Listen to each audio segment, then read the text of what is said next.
Worship the void in a world without kings.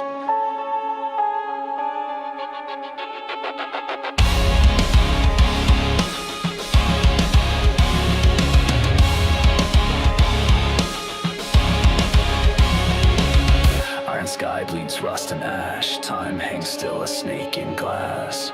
I know before God a smoke, he gave me silence, then he spoke.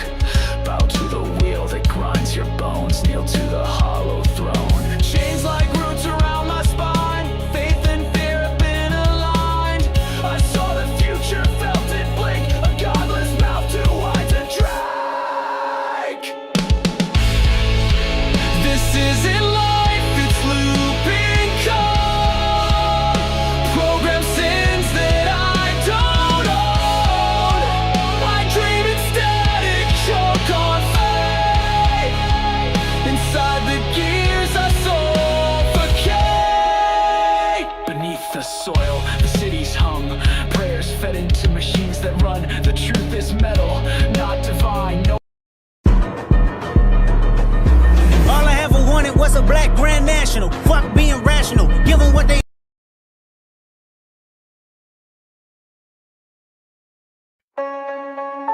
Worship the void in a world without kings.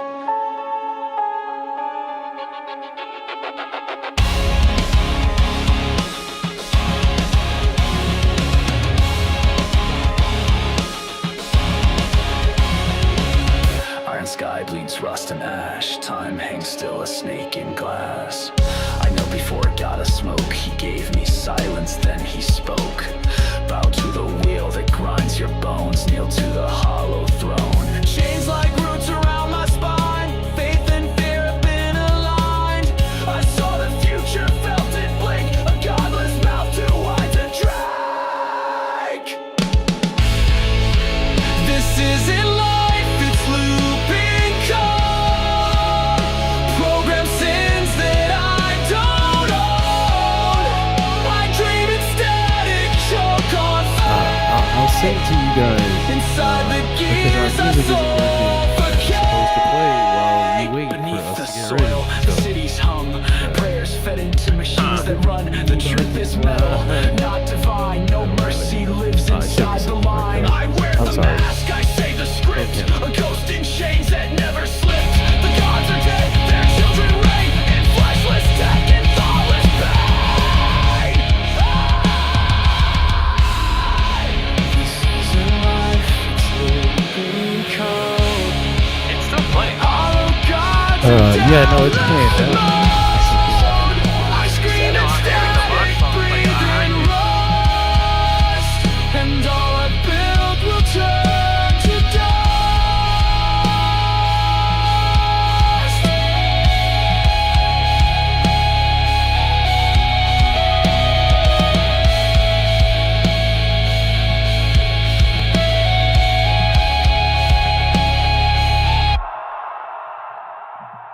Hey, man. Well, now it's all good. It's Third Sheet Radio. We're here in the middle of the night like we like to do if you're watching, listening live. If you're listening in the morning, good morning. Thank you for joining us and drinking your coffee while listening to the soulful tones of our Light FM voices. Man. Josh, you know, the issue is that we have a team. Thank you for joining us, by the way, Josh. The issue is our Monday Night Raw team, their lives got in the way. So essentially, As real life tends to do. pretty much, it's pretty soon. It's gonna just be me. I'll be doing them alone. I've just been clearing up my schedule. I have children that run around all crazy, and they're gonna make a Monday Night Raw review hard to do. But I think I can carve out 30 minutes right after the show is over. I Um, even volunteered to do one with him when I was still off of work and we couldn't get that started. Yeah, it's not easy. It's not easy. I mean, the reason why this show starts at this time is because of the difference in time, and like it's only midnight on the West Coast. Like it's exactly when I'd be able to get everybody to bed and everything. But hey, listen, I'm here. Thank you, though. We will be back, brother. You'll see us as soon as you get that notification on a Monday night. We'll get that post up. But thank you for joining us now. Hey, It has been 7 days since we last seen each other. Lots of things going on. Um, I Trophies were won. we usually talk a little bit about random things before the show gets underway, but it's a little late. So we'll get right into the week of pro wrestling.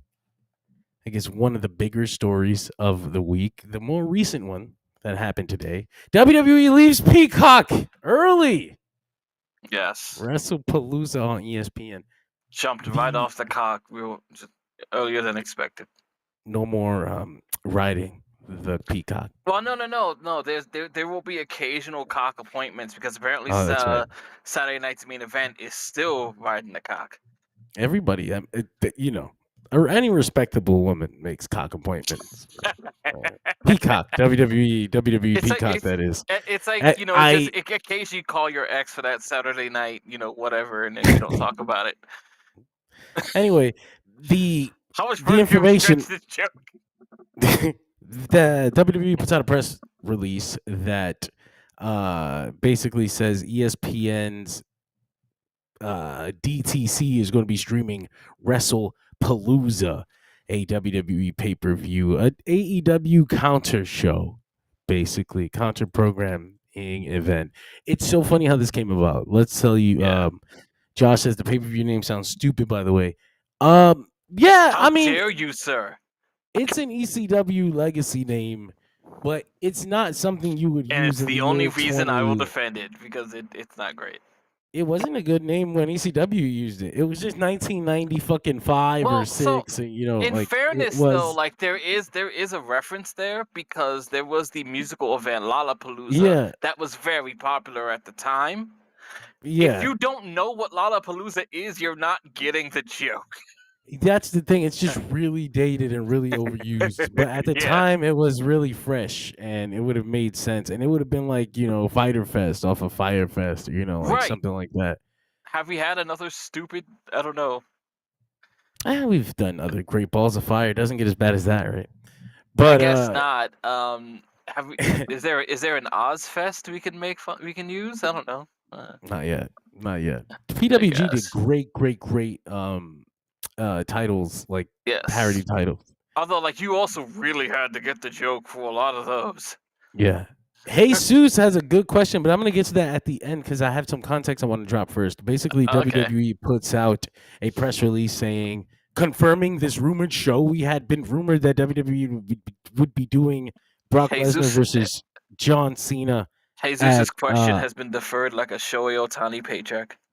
It had been rumored that WWE will be doing John Cena versus Brock Lesnar at the same time as AEW All Out. And like they were Yes. going to do it in Indianapolis, Indiana, on a show that they hadn't even named yet, which is like, oh, that's funny. And you would tell yourself, like, if you just see them as a big corporate conglomeration, like there's just no way that they would have thrown this together. I'm sure that this was long planned, and it's just a coincidence that it is on the same night as AEW All Out. I will simply point to the report that came today from the Hollywood Reporter, not your average wrestling trade, but your Hollywood trades with a little Yeah. more reputation than The people who would not bother talking about this if there wasn't something there, I guess.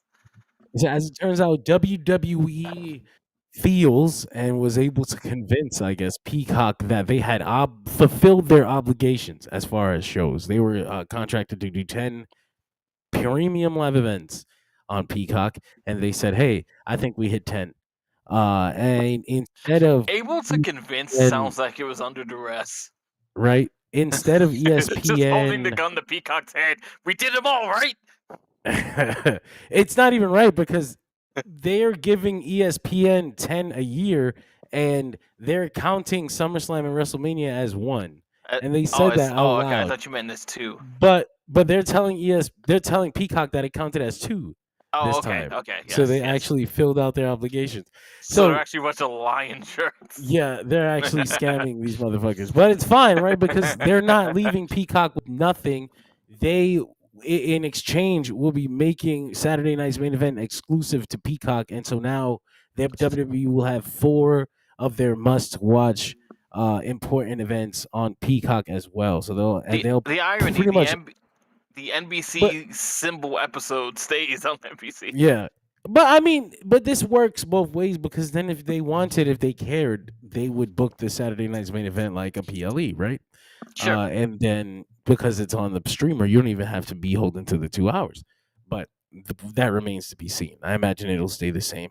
But as far as ESPN goes, they didn't have to pay anything. As a matter of fact, the deal didn't have anything to do with them. And this is where I think it's funny how these Nothing things to happen. do with them, Jonathan.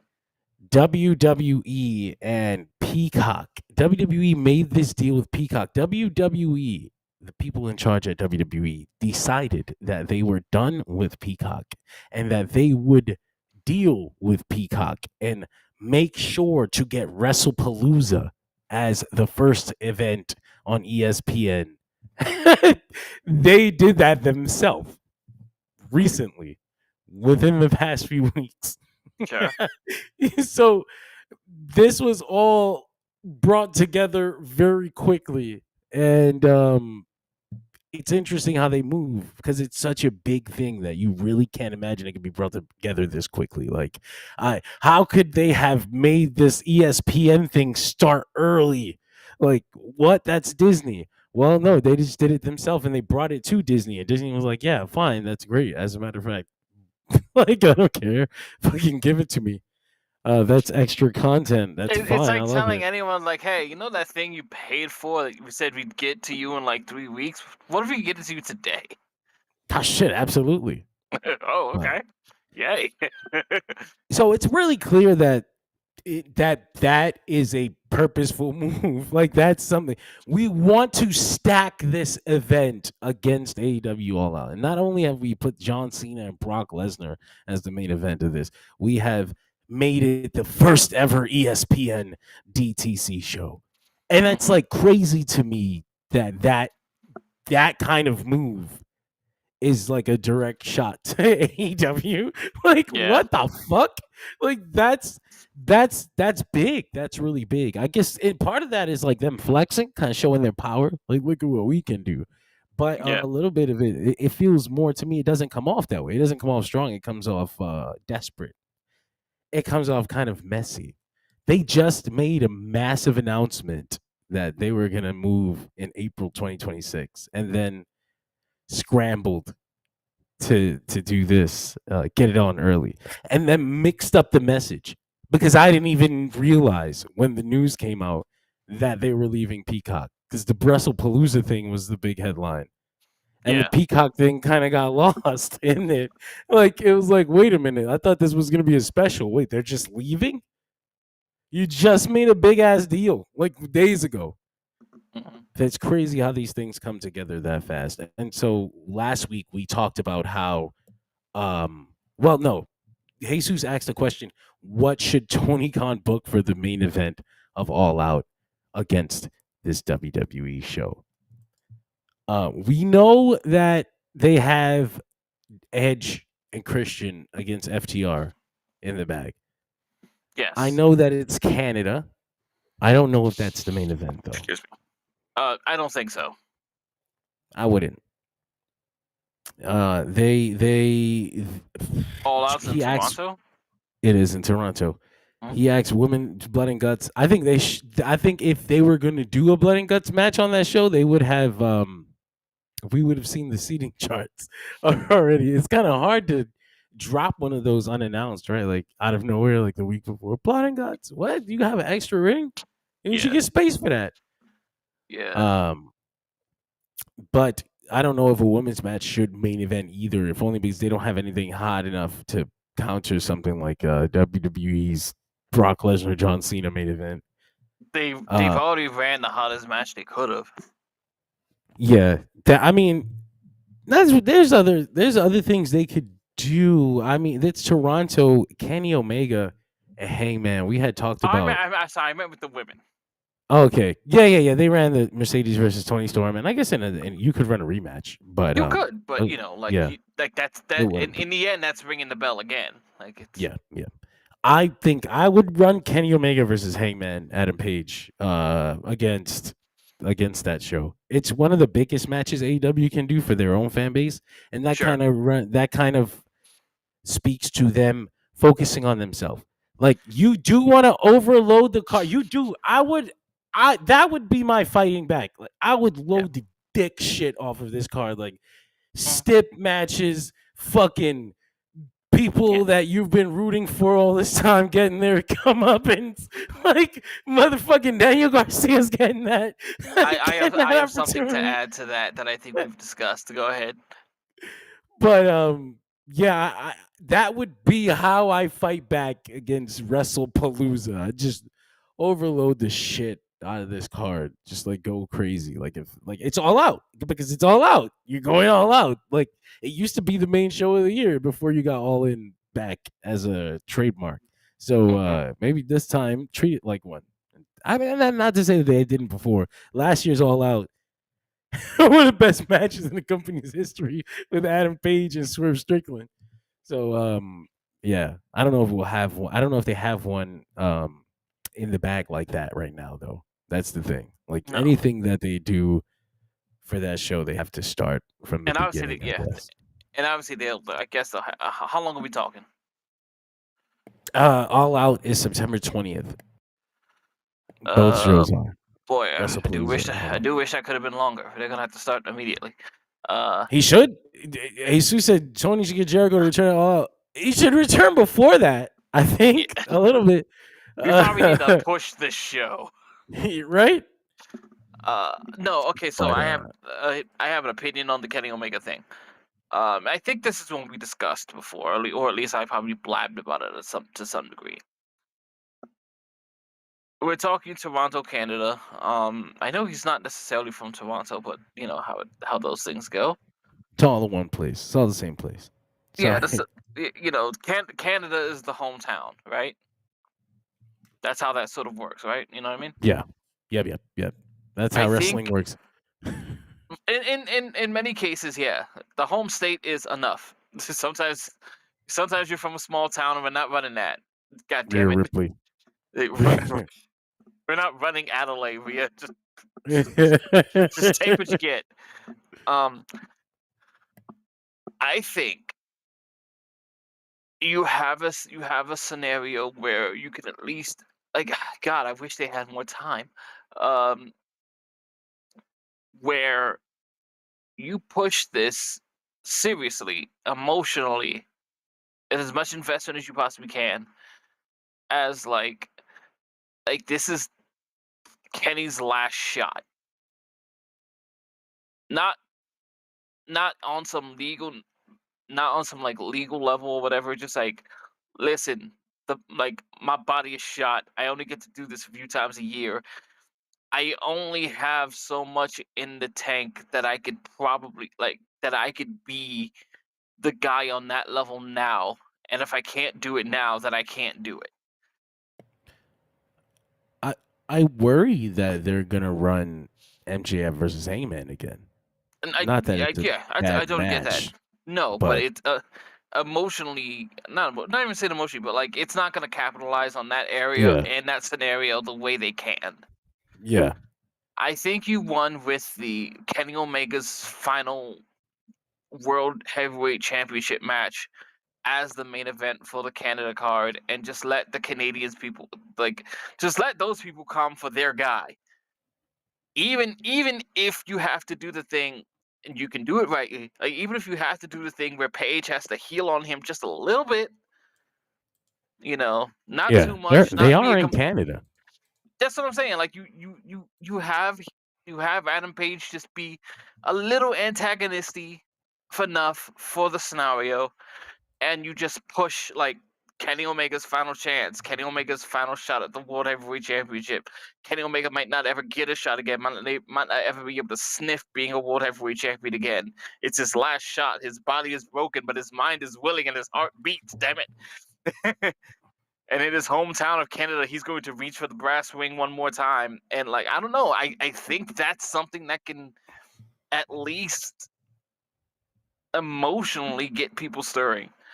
I don't know if... I think that's a... Go ahead. No, I was going to say, I don't know if he's... I don't know if he's ready enough. I get I that. imagine like I get that too. yeah, it's weird with Kenny now because his body is older and he performs a lot less. Basically, everything I said was true. Yeah, and he right now, like even now, he's booked for the Forbidden Door, cage match, lights out cage match with Kota Ibushi. He Yeah. wasn't even part of the build. He wasn't. He wasn't No, part of the he's build barely been here. at all. Like he didn't Tanahashi's been show here up. more than Kenny has. Tanahashi got in brawls. Tanahashi had matches leading up to the show, and Kenny Omega hasn't shown up once. That's how dire it is. Like that's how rough it is right now. I thought that was funny. Like not even the go home show. Like Nope. he didn't even show up. But yeah, no. Getting back to the WWE leaving Peacock, the $30 price point coming out of nowhere on people is a big deal. I think bigger than people want to talk about. Like you knew you had 6 months until it was time to pay $30 for WWE on ESPN. Now it's coming Agreed. like tomorrow. Like what the fuck? Like motherfuckers. Wait. Yeah. So it's not even gonna be like on ESPN linear, which is what I thought. I was like, is that Okay. when they announced it, I thought it was gonna be on the cable channel, which is like that's a really big deal. Like you ran a free show with that match on it against fucking AEW's pay per view. That's big. That's kind of scummy, but that's Yeah. big. No, it's on the linear. It's on the direct to consumer service. So you'll be paying that $30 if you want to see WrestlePalooza, unless you have Netflix and via PN. What Wink, is wink. what is the direct consumer service? What do you? Direct to consumer. That's what it's called. I think that's what all streaming services are called until they get a name, Okay, I like see. a baby boy, baby girl. Gotcha. They literally just calling it ESPN direct to consumer. I would like to ESPN. see the baby. Give it a name. Call it Spanny. I don't know. What do they? I just made that up. Incredible, absolutely incredible. We will see how this performs. I think ultimately at the end of the day, it is pushing people away. It's just pushing people away. Putting things behind a paywall. I'm sure you obviously it's wrestling and you got a massive loyalty and it's WWE. There's a lot of people that are like, it's got to be WWE. I need them in my life forever. I don't care how much they ask me to pay. But I mean, historically, wrestling fans are poor, so we'll see. I mean, $30 a month is the most that they've been expected to pay for wrestling pay-per-views in 11 years. Yeah. There are fans right now who have never paid for a pay-per-view. Yeah. I think they lucked out in AEW kind of doing market research for them by seeing that, yes, actually pay-per-views are viable in today's environment, which is crazy that AEW sells fucking 150 on a bad day, 200,000 on a good day, pay-per-views at $50 a piece. And like these numbers are seen as good. I was like, I wasn't guessing. I was just kind No, of. yeah, it's interesting because like if you have that conversation, because I've seen that conversation keep being had over the last 2 years about the UFC, you would think pay-per-view is dead. Yeah, but it's not. It's because just they're depends doing on so poorly. It really just depends on one the product and two the context. the pool of fans that you're drawing from and the percentage of how much fans that is that's translating to purchased fucking shows. I'm sure that the UFC is gonna have no problem with that ever again, though. Lucky you guys. Over here in Wrestling World, we are paying $1,000 a year to watch fucking shows.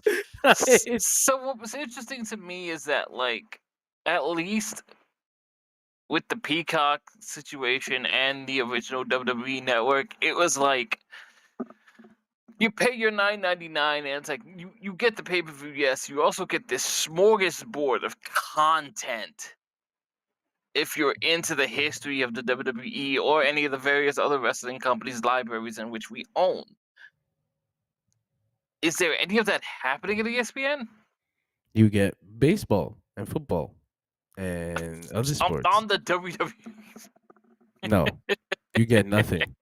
You get the pay-per-views that You have aired lose. on Good day, ESPN. sir.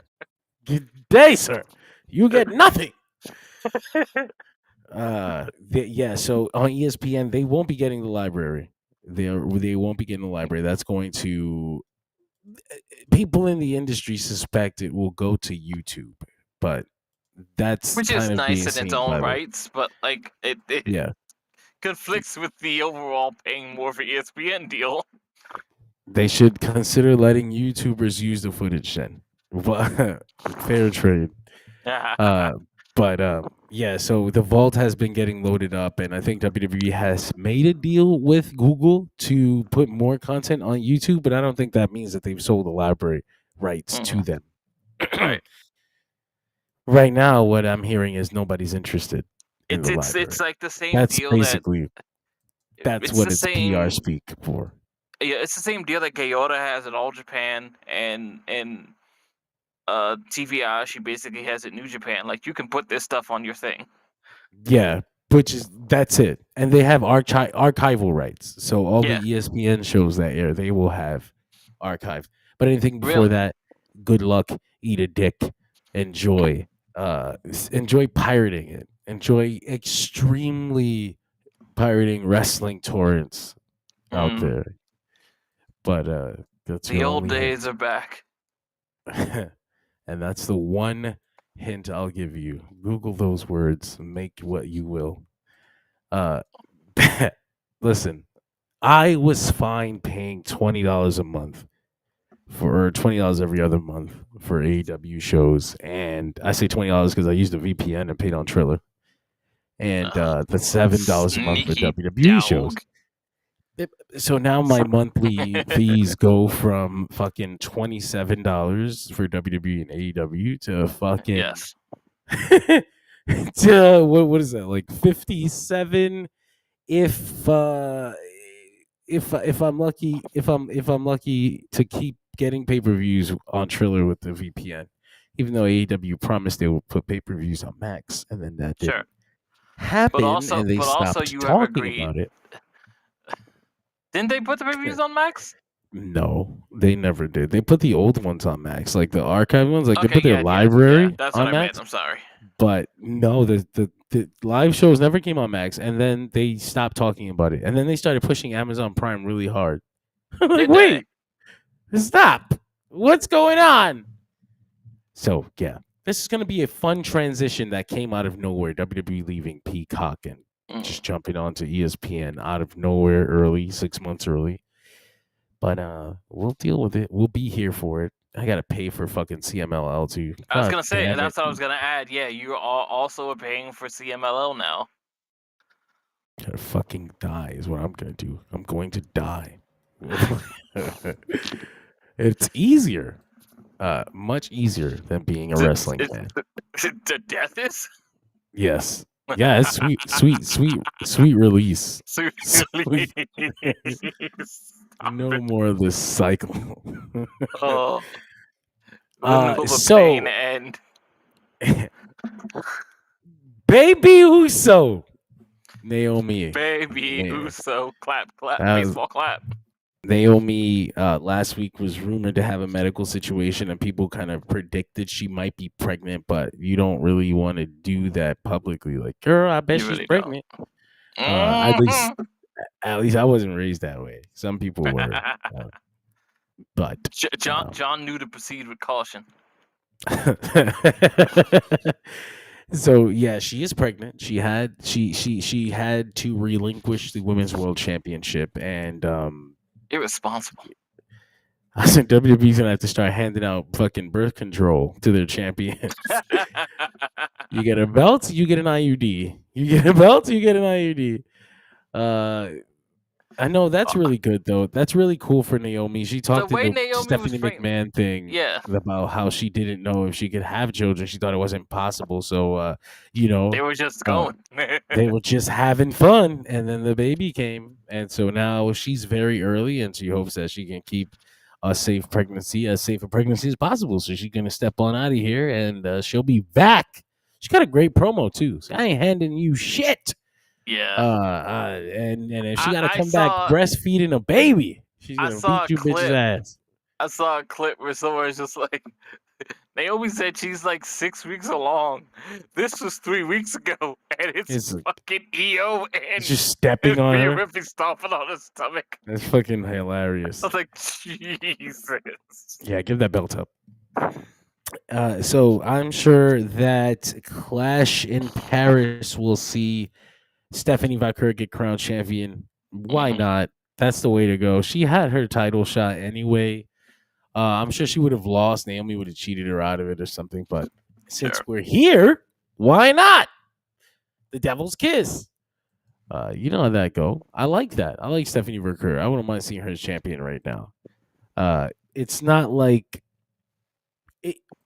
the women's division is different. I think when like the path to the world championship is like there's not many other things you can do. I mean, now you have the Intercontinental Championship at least. For the longest time, it was like the only. They could belt fight for you. That'd be one. That'd be an idea. What for the women's division? Oh God, we'll take that into consideration. What the fuck is that about? Right, personal angles without championships. The fuck? And then what? People care about them as people? No, Pal. they're not people. Yeah. So we'll see. Well, it'll be interesting thing. It'll be interesting to see what comes of WWE Raw's women's division. I think Naomi was doing the best work of her career, and it's kind Yes. of crazy to be like, it's a shame that she's having a baby. Like that's kind of a crazy thing to say. But It's no, I'm almost very like happy it's for her. like two things she thought would never happen again and happen at all happened at arguably the same time. The best run of her career. She's been a world Yeah. champion before, and it never felt like this. Yeah. Although Yeah. although the glow belt iconic. I love the glow belt. I was there when she won the title in Orlando. That was Oh a yeah, big okay. deal. Yeah. But good for her. I'll be happy to see her come back. I imagine like over a year. That's how long Also, shit two like that very takes. interesting personal accomplishments there. One, winning one belt in Orlando, and two, getting played out by her father in New York City. That was cool. That was a great year for her. You know. Yeah. So, have Yeah, fun. she got to be in a long running angle, like almost, like I guess almost by mistake, right? Because I think Jade was Yeah. legit injured, Yeah. and it's one of those things on TV where sometimes wrestling will just fall into happy accidents, and this was a happy accident for Naomi. Yes, it was. Konosuke Takeshita wins the G1 Climax. A much unhappier accident. I've been looking at Not an this accident. story, I guess, for since This since developing before, kerfuffle. since before the finals match was over. Okay. Takeshita beats Zack Sabre Jr., which, by the way, John be having scoops he keeps me out of. I found out. It wasn't even a scoop. It was like I was listening to I was wrestling. fucking with you. No, not this one. I was listening to Wrestling Observer Live, and I heard something that had gone, I thought, underreported. Okay. That Little under the Takeshita radar. a little bit in the match against Zack Sabre Jr. About maybe a couple minutes left in the match at the end. They were doing a strike exchange, and Takeshita was on the other side of it. Like Zack Sabre Jr. was the aggressor, and Okay.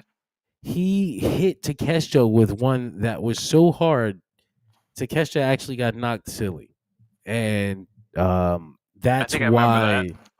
That is why the brainbuster suplex went the way it went. It's because he was fucked up. He did not remember. He didn't remember the spot. He didn't remember the end of the match. He didn't remember the fucking promo after backstage.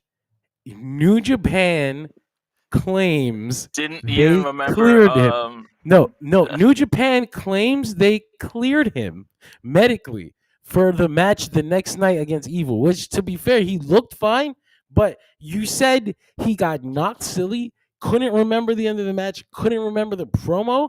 It doesn't matter what a doctor says. Those things alone are enough to not be able to wrestle the next fucking day. Let alone see, for weeks, let alone the next day.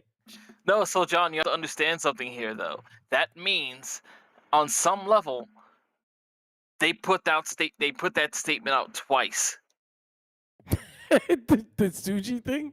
because they also had to tell everyone that Suji was cleared by doctors to perform on the final night of the card in that tag match. So what happened is that Suji's storyline life was Takeshita's real life.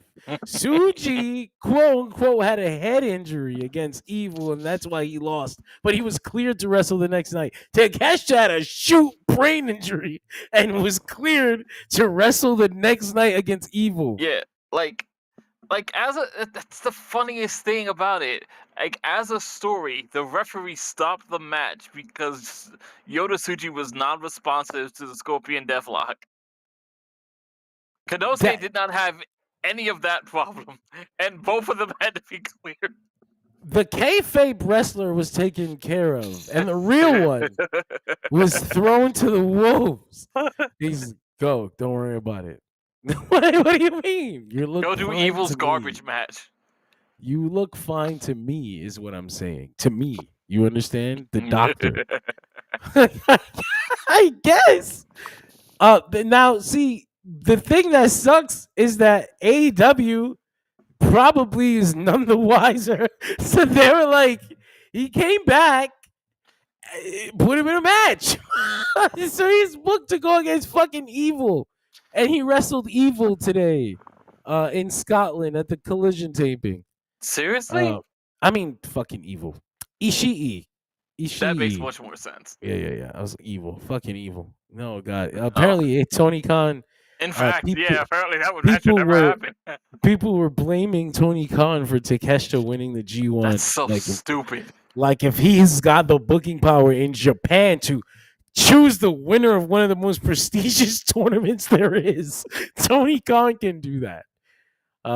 No, Takeshita was chosen by Geto, and which explains why Suji didn't make the main event. They wanted him to be a heel so the crowd can get behind Takeshita. And probably, conspiracy theory, I think Suji said no. He said, "What the fuck do you mean I'm losing the G1 finals to an AEW wrestler? Are you on drugs? What the fuck?" Actually, no. No, I don't give a fuck who pays him. He's an outsider. Oh, I was gonna say, actually, I am on drugs. No, we've been talking for weeks about how New Japan was paying this man for something. They're not paying him just to use him on random tours. They're paying him. They half own him. Well, 1/3 own him. When his name comes up on the bar, you see 3 promotions. Yeah, and it's not just AEW. It's New Japan. It's AEW. It's DDT. So we kind of suspected that they would go in this direction. He's probably also wondering why we're still paying him. But even so, I thought Takeshita and Suji would make the finals, and then Suji would win. And I thought that was even the right move. I thought that was like, it's time. I love Takeshita, so I'm happy that he won, and I want to see him win the title too. But that comes with a little bit of trepidation from the Japanese fan base, and I should say it's the vocal internet Japanese fan base. It's the IWC JPN. Although apparently there were evidently people said, I didn't hear it, but people said there were some boos. There definitely were, because this kind of show, imagine the main event of WrestleMania or a WrestleMania event. All these smart marks have flown in for this event. Sure. So the crowd is full of these more hardcore New Japan fans, and I mean, they listen, if I cheered. came all the way to WrestleMania and you told me the guy in the main event was Moose, I might feel Yeah. some kind of way as well. Anyone? Uh, Damn you. so a lot of Japanese fans were online and they were like revolting against Takeshita, and even in the match there was considerable support for Evil. Okay. Takeshita was getting booed at some points, but Evil was getting cheered more than Takeshita was getting booed. It was like they wanted the New Japan guy to win, Yeah. and he didn't. Even So though the there, New Japan guy's a piece of shit.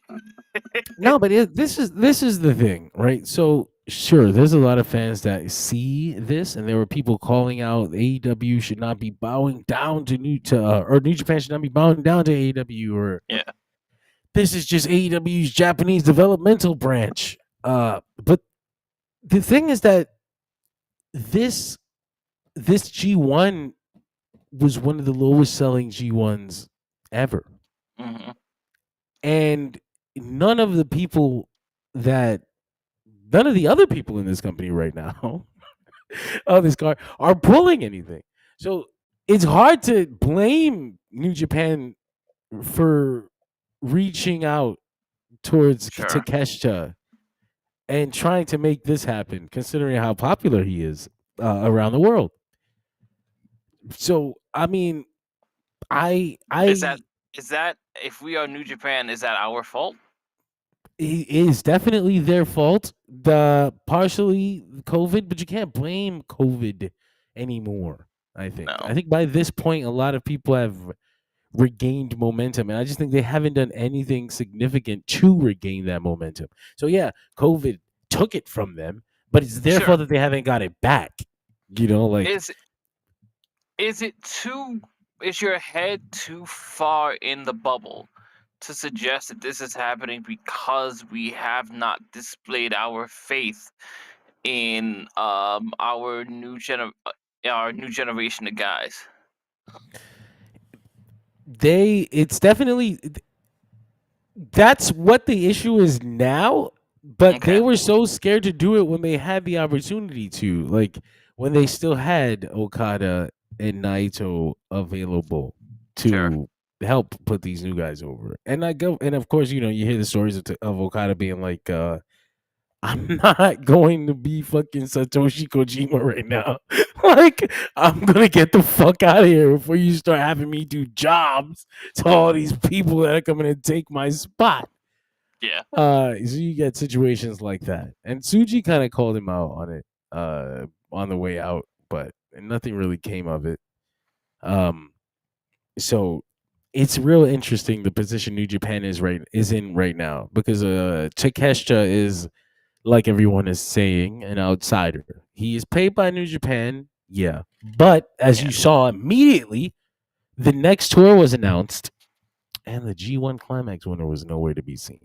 And that's where the real issue is. That's where the objective, you can't argue with this issue, is that the winner of the G1 Climax is a big deal, and people want to pay to see that in the smaller towns too.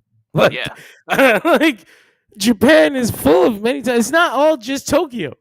Like there's many places they gotta go, and Yeah. they would like to see the G1 Climax winner, and it's not going to be possible if they have obligations in AEW in America. It's just And not going to be possible. this is not a new complaint. You could go as far back as Brock Lesnar winning the belt and see that there was that sort of commentary that just like the fucking IWGP World Champion is not doing the tours. Yeah. John Moxley, when he won the title from Naito, that was a Yeah. big issue that he couldn't do the tours. So it's an issue with It's- Takeshita too. Like, it's not about him being American or Japanese or whatever. It's literally It's about that, doing the work and committing to the being there. yeah. But so that's where we are now. Takeshita, the G1 Climax winner, says he wants to enter Wrestle Kingdom 20 as IWGP World Heavyweight Champion. So Mhm. expect a challenge around the King of Pro Wrestling time.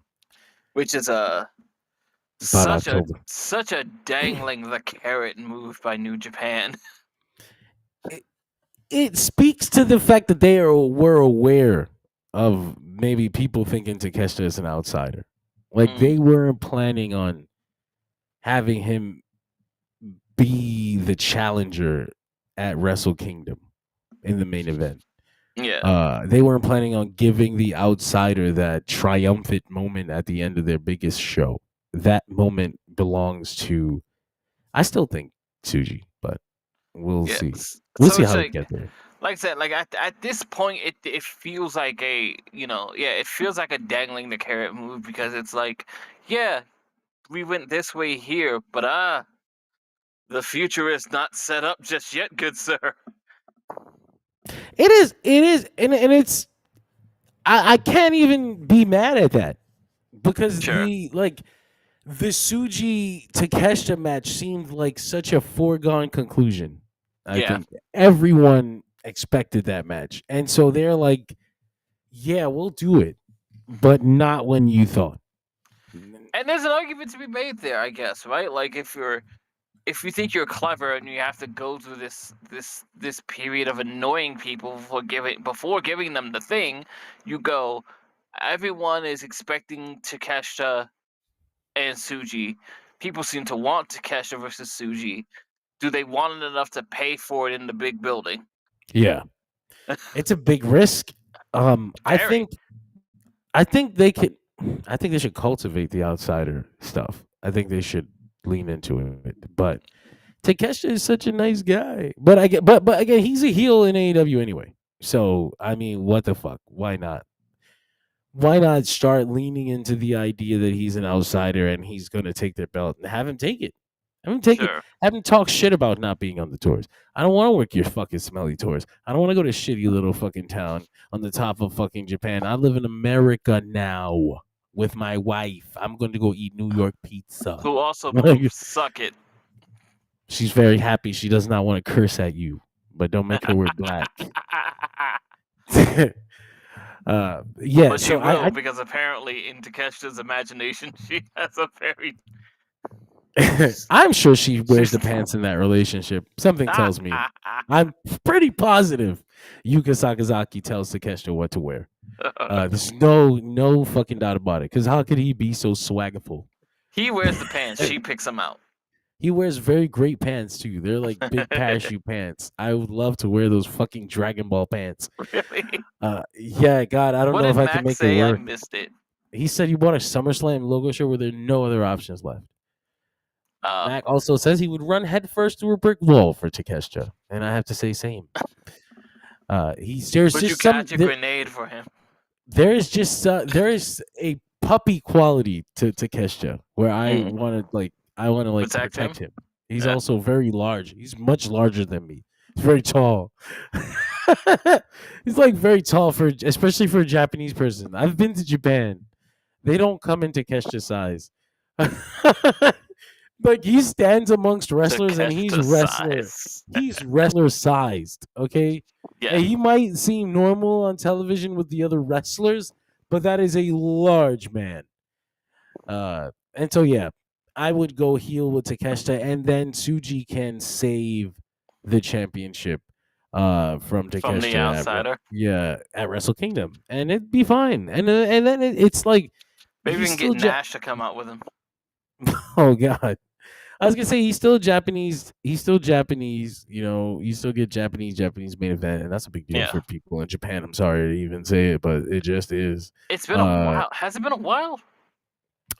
Has it?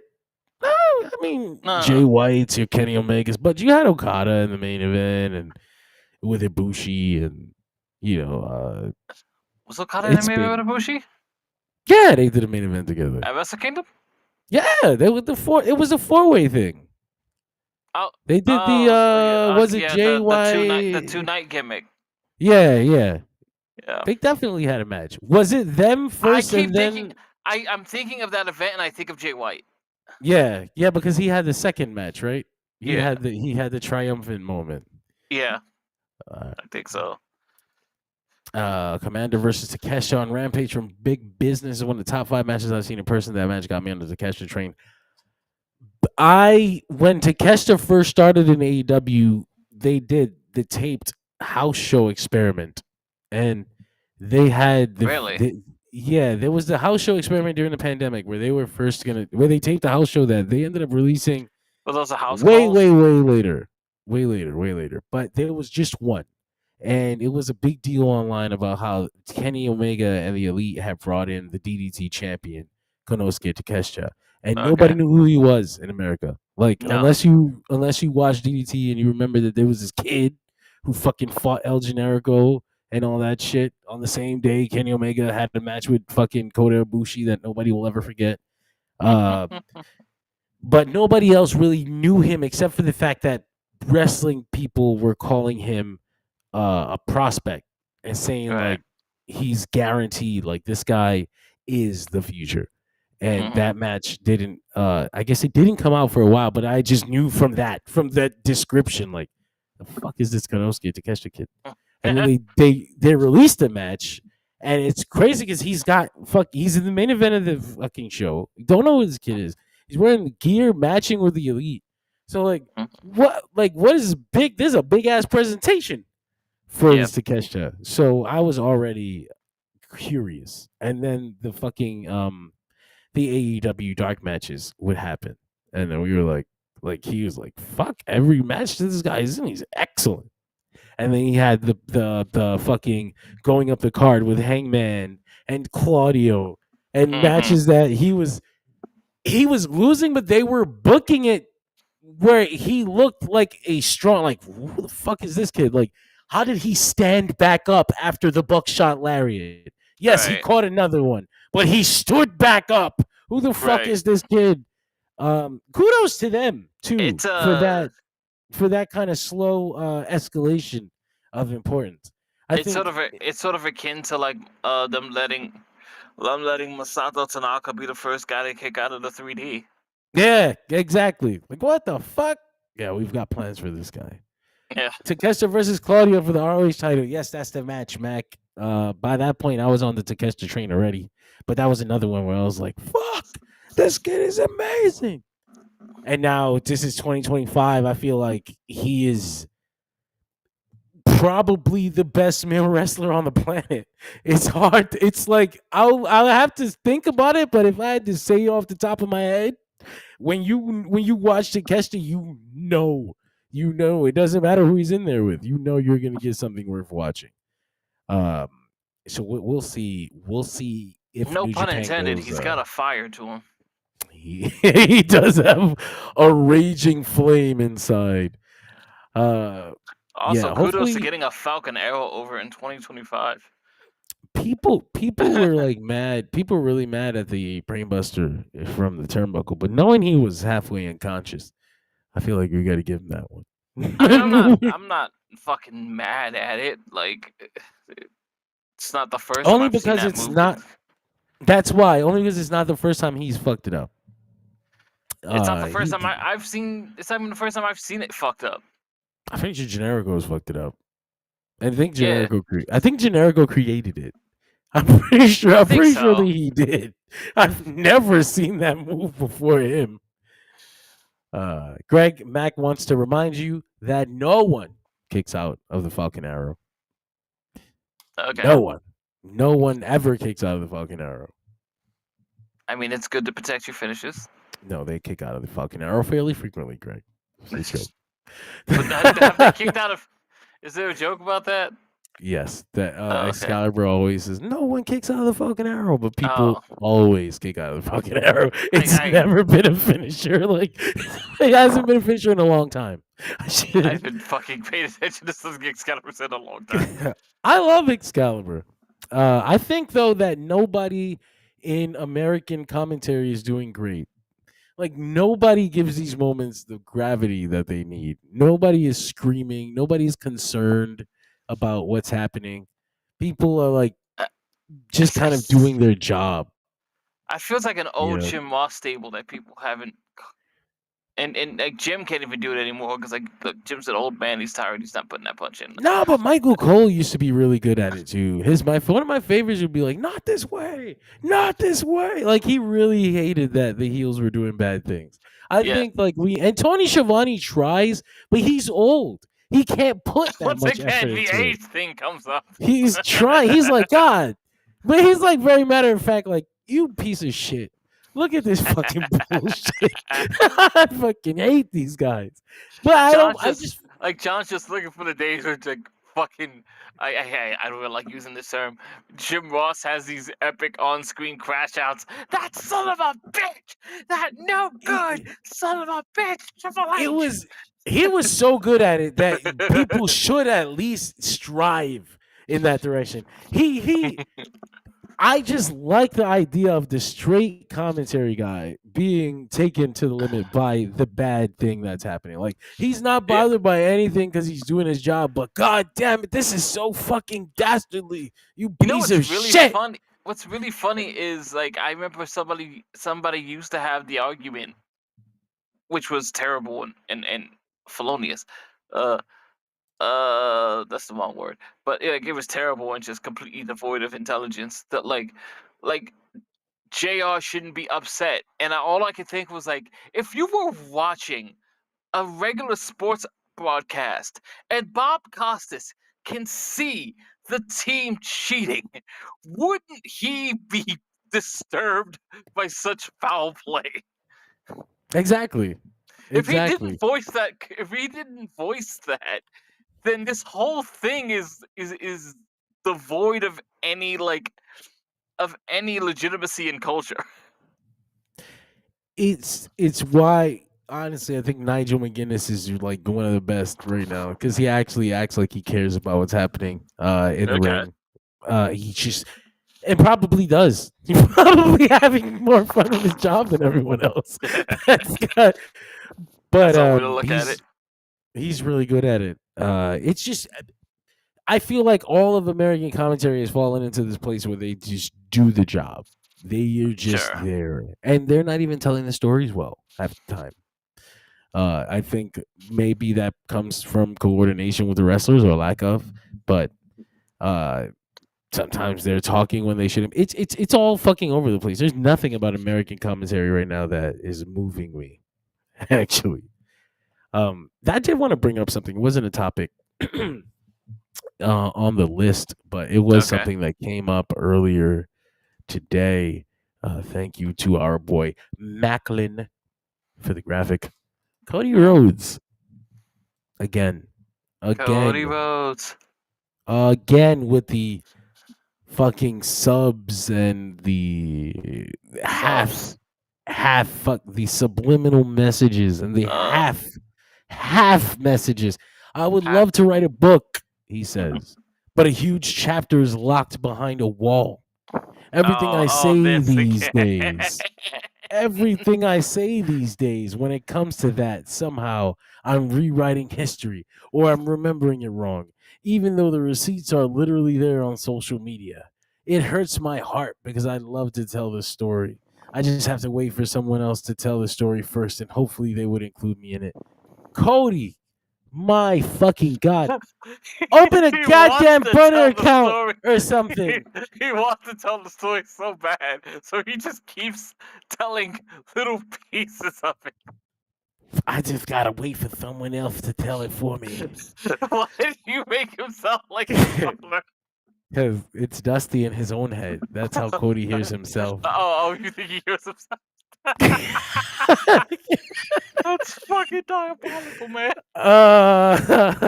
So I laughed when I heard that shit. Like, okay, first of all, what day is this? Is it everyone's gonna know the truth. When I read this quote, I literally looked at the calendar. I said, "Is this an AEW pay-per-view week?" Oh, it is. It fucking is. Every goddamn time, without fail. Is there an AEW pay-per-view this weekend? Somebody from WWE has a quote referencing them. And for the past 2 times, it's been Cody. Cody, my man, tell your fucking story or stop acting like a bitch. Because the thing that's funny is that it's either there's absolutely an Okay. NDA involved Mm, here somewhere from some side, yeah. and why Come the on, get it fuck out, buddy. Get it out. why the fuck are you so intent on not telling everybody nothing? Like, shut the fuck up then. You can't. I can't say nothing. So don't say nothing. Shut the fuck. Do I give a fuck anymore, Cody? I don't care because he said. I want to give whoever asked me the question some kind of response. Yeah, so he's like, oh, people. Anytime I say something, people say I'm rewriting history. Motherfucker, anytime you say something, you are rewriting history. That's not what people are just saying. It's stuff that you can prove. It's stuff that sounds crazy. It's stuff that's like, Bullet Club wasn't doing any merch until I got there. Cody, that's very nuanced. Well, what no, you're saying, he said there wasn't a profit. I think so. He got or there. something like that, like implying that they weren't making money until Cody Rhodes arrived, He and it's wasn't like, making big money. Cody, my friend, we can go back in time and look at what actually kicked off the Bullet Club situation, and it had nothing to do with it. What did he? I had the fucking receipts on the day he did the quote, and it was like the months and the days didn't match up with anything. I think he Sure. joined the Bullet Club in like December of 16, and it was March 17 when all the Okay. Bullet Club shirts were seen in Orlando. But WrestleMania weekend, which is what Hot Topic noticed and then kicked off the whole fucking craze. I don't even think he had enough of 31? 33. 33. Yeah. I remember because I was one of the motherfuckers with a Bullet Club shirt on. Like, I was literally walking around Orlando with a Bullet Club shirt on. They specifically saw you, John. It had to be.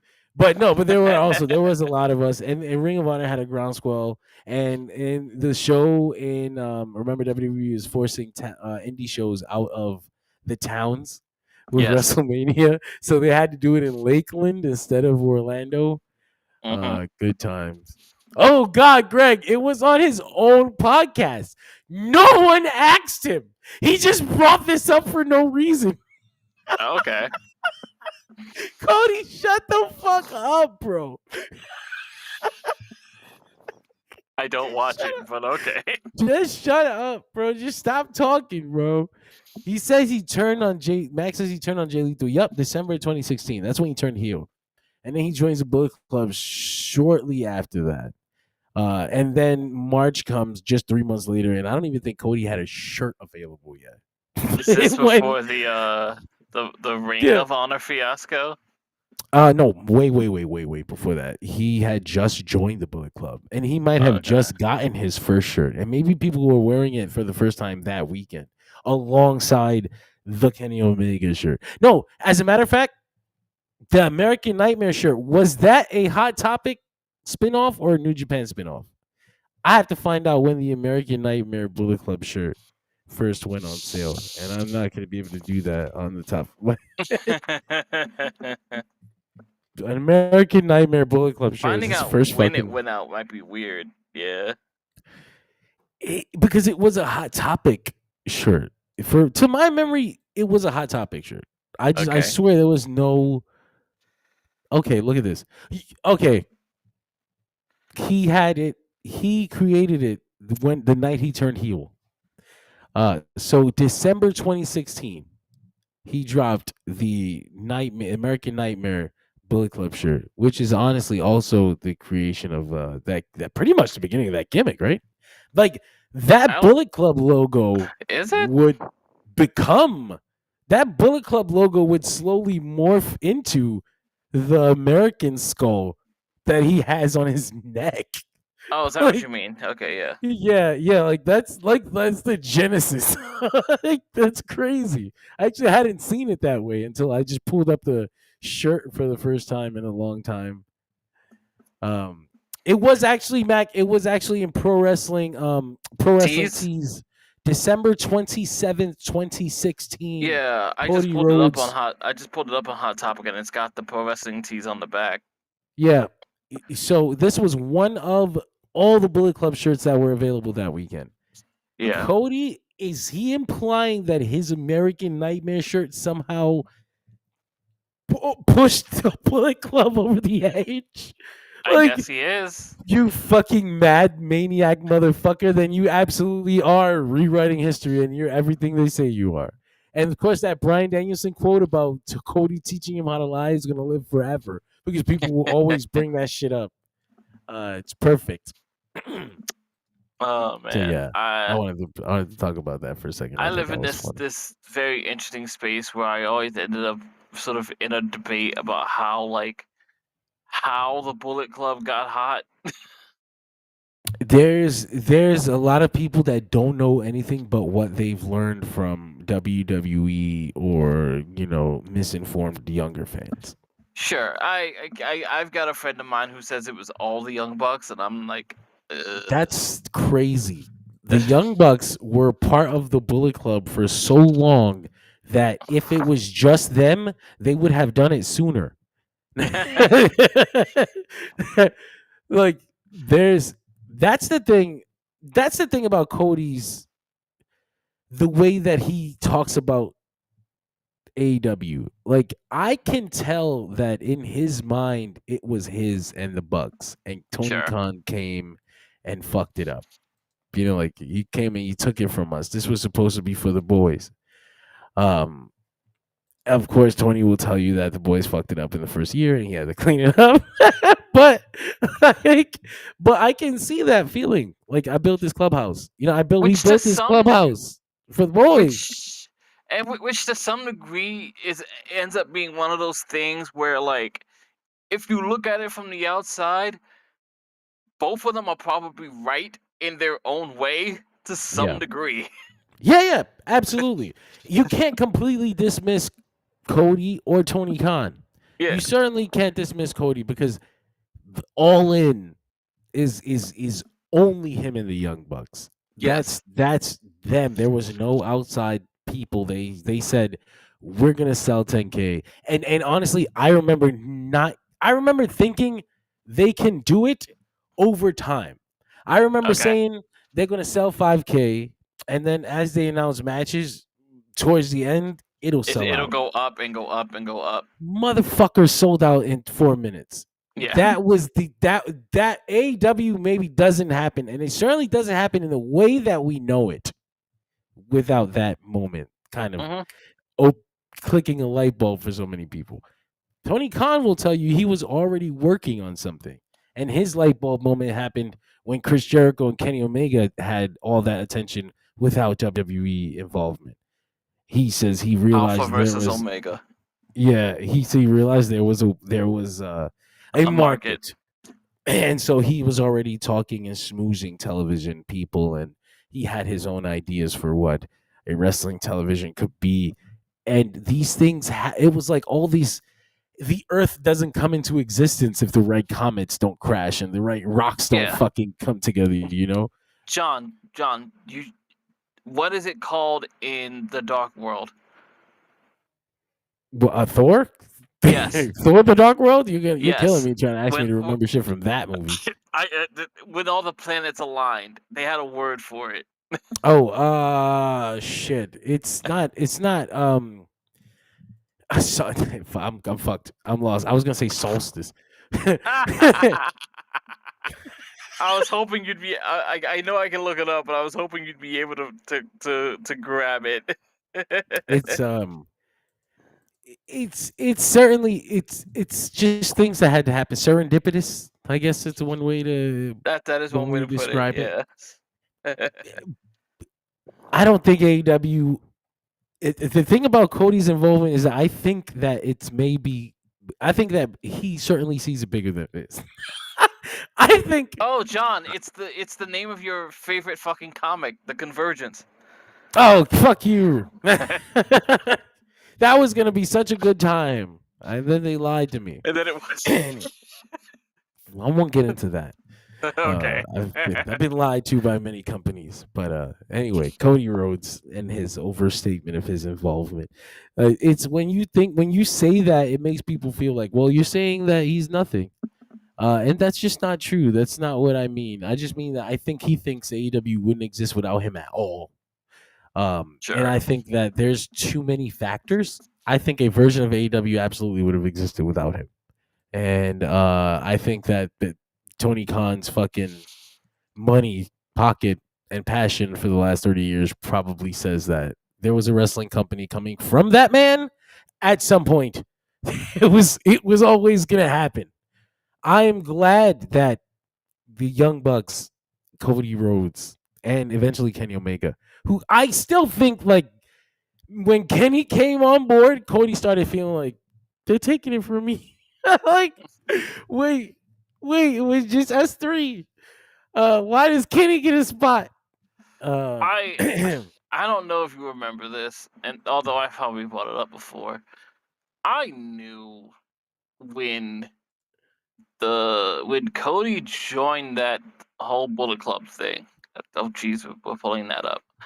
Oh, that's what is that? 2017 Long Beach, New Japan. Are we gonna That's pull up the fucking ECW clip too? No, I might as well at that point. no, Jesus, no. I knew when Cody joined the Bullet Club, and they took pictures together, and they filmed those clips together.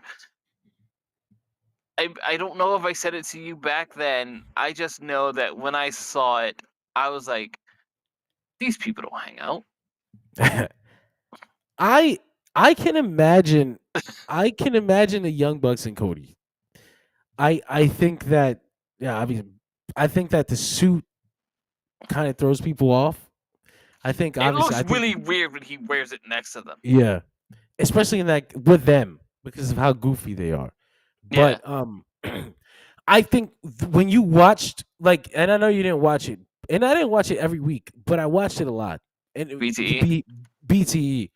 I think that was like the closest you'll get to who Cody really is. I think as far as wrestling media, Motherfucker. that's the closest you'll get to who he really is. The suit, the uniform, all that is a fucking work. The suit is the biggest work. The suit is the biggest work The since day biggest one. work. The suit reminds me of when Will Ospreay first became a heavyweight, and he Okay. started wearing all the big gear and shit. And I was like, he looks like he's wearing his big brother's jacket. Like, he's not. You're not there yet, but you want to be there yet. Cody, I akin to when I was always saying to, like, that suit looks like it doesn't fit Solo. exactly. He's got to grow into it. I think Cody eventually grew into it for sure, but also it's a work. It was like, this is what I'm dressed as, what I want you to be, what I want to be, and what I Sure. want you to see me as. It's just Sure. not who he really is. Who he really is a fucking goofy guy. Like I said, BTE, fucking Cody Rhodes, the fucking possessed by the Federation skits, shit like that. Yeah. That's probably who Has that this guy very is. interesting Yeah. idea of, like, edgy humor in a pro wrestling sense. Yeah. And imagine this guy, one of the boys, we created this for the boys. They are probably thinking they're going to take advantage of this fucking money mark. Like, we're just going to do this shit. Like, I'm not sure if it's malicious, but in their eyes, it's like, he pays, and we're going to make this company for the boys. And then he starts wrestling bits of control away from you. Yeah. And now you're losing control to a mark in your eyes. I don't think he could stand for that. I don't think he was ever going to. I think, like we talked about for years, it was as soon as they took control, Cody's timer started. He was on his way back in his mind. Because if I can't drive here, I'd rather go back to Vince. Sure. And that it worked out for the best. But of course, it's just funny to hear him shit talking, or at least doing it from under a blanket.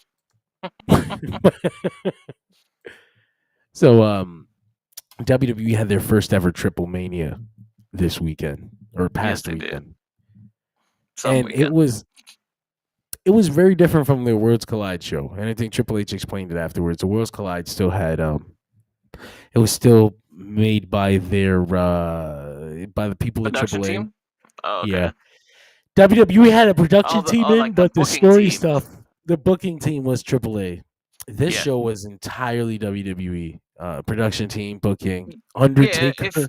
it feels like that first Triple H WrestleMania where there's like the ghosts of what Vince was doing was still there, but like, you know, Hunter was Yeah. running it. Well, this was their first like full on WWE event, and it felt weird. I'm not like an avid lucha fan, but I've watched many Triplemanias. And first of all, this was unironically the best one. I was like, Yes. what the fuck? It was like the most polished, It was even, clean, everything was on time, everything was well clean. shot. It was missing the grit of that yearly hardcore bloodbath Sure. Triplemania match, but ultimately it was What the was last best, year's? cleanest. I'd have No, to go last back year and they check. ran It was like not 3 of them. No, Pentagon versus Dr. Wagner for they ran mask. like 3 of them. No, so I don't know which shows are which. I know a couple of years. It was very recently where Penta had that big bloodbath, and he beats Dr. Wagner, and Dr. Wagner unmasks or some shit like that. I forgot. He I took might be somebody's wrong. mask because that was like that. Yeah, I remember that was the picture that floated around, a bloody Pentagon Jr. with the mask. Yeah, and you ain't gonna get that shit at Triplemania anymore. That's for damn sure. WWE's Triplemania would not allow self mutilation. But John, Conan what they told call it. everyone they wouldn't Americanize it. Nothing's gonna change, brother. I wouldn't believe Conan if he told me the fucking sun was yellow. Yeah, all right. I'll go check for myself, Conan. Thank you. Thank you. Obviously, he's a fucking. I was like, well, obviously he's a liar, so now I gotta go look.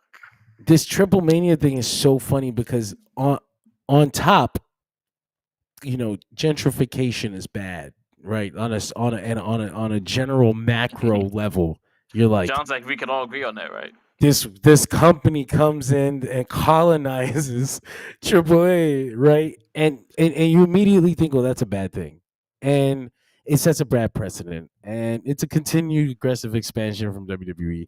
Yes, Sure. all these things are true. I will not argue with you, but Mhm. maybe AAA. Maybe that was the one company that needed to clean up. Maybe they benefit from the gentrification and colonization here. Maybe they will be okay. Sure. It's just everybody's getting paid better. Everybody's getting more exposure. The shows are cleaner. They took away the 6 sides and nobody even cares. Yeah. I was like, yeah, I don't give a fuck, bro. AAA was always meant to be the WWE version of Lucha Libre. And so WWE coming in and deciding what they want to focus on and it being different from what AAA had in mind, it doesn't really matter because AAA was kind of falling on their face over and over again. Anyway, right? That's not concrete though. That's not true all the way through for WWE. As good as everything was for Triplemania, they did make one pretty big mistake as far as the world or the mega championship. The MAGA champ, the AAA MAGA championship. Don't get me started. Anyway, damn it. So before WWE ever got into power, AAA went with Vikingo as their guy. They crowned him mega champion and they had him in the main events, and it didn't work. People weren't grabbing him as a top guy, and so they went in a different direction. I was surprised by that. It is what it is. I don't think American fans and Mexican fans have the same sensibilities, but maybe not. They it went seemed with like him. he was being promoted as it, but again, maybe that's he maybe, was maybe that's the because fact that's what they wanted. They were pushing him as that, and they were putting him on top, and but the crowd wasn't taking to him the way they wanted to, so they went in a different direction. Hilariously, Alberto Del Rio as a heel ended up being more over than Vikingo ever was, and so he was the de facto top babyface of the company, even though he played a heel. Yeah. He was the top guy, and people always wanted to see him win.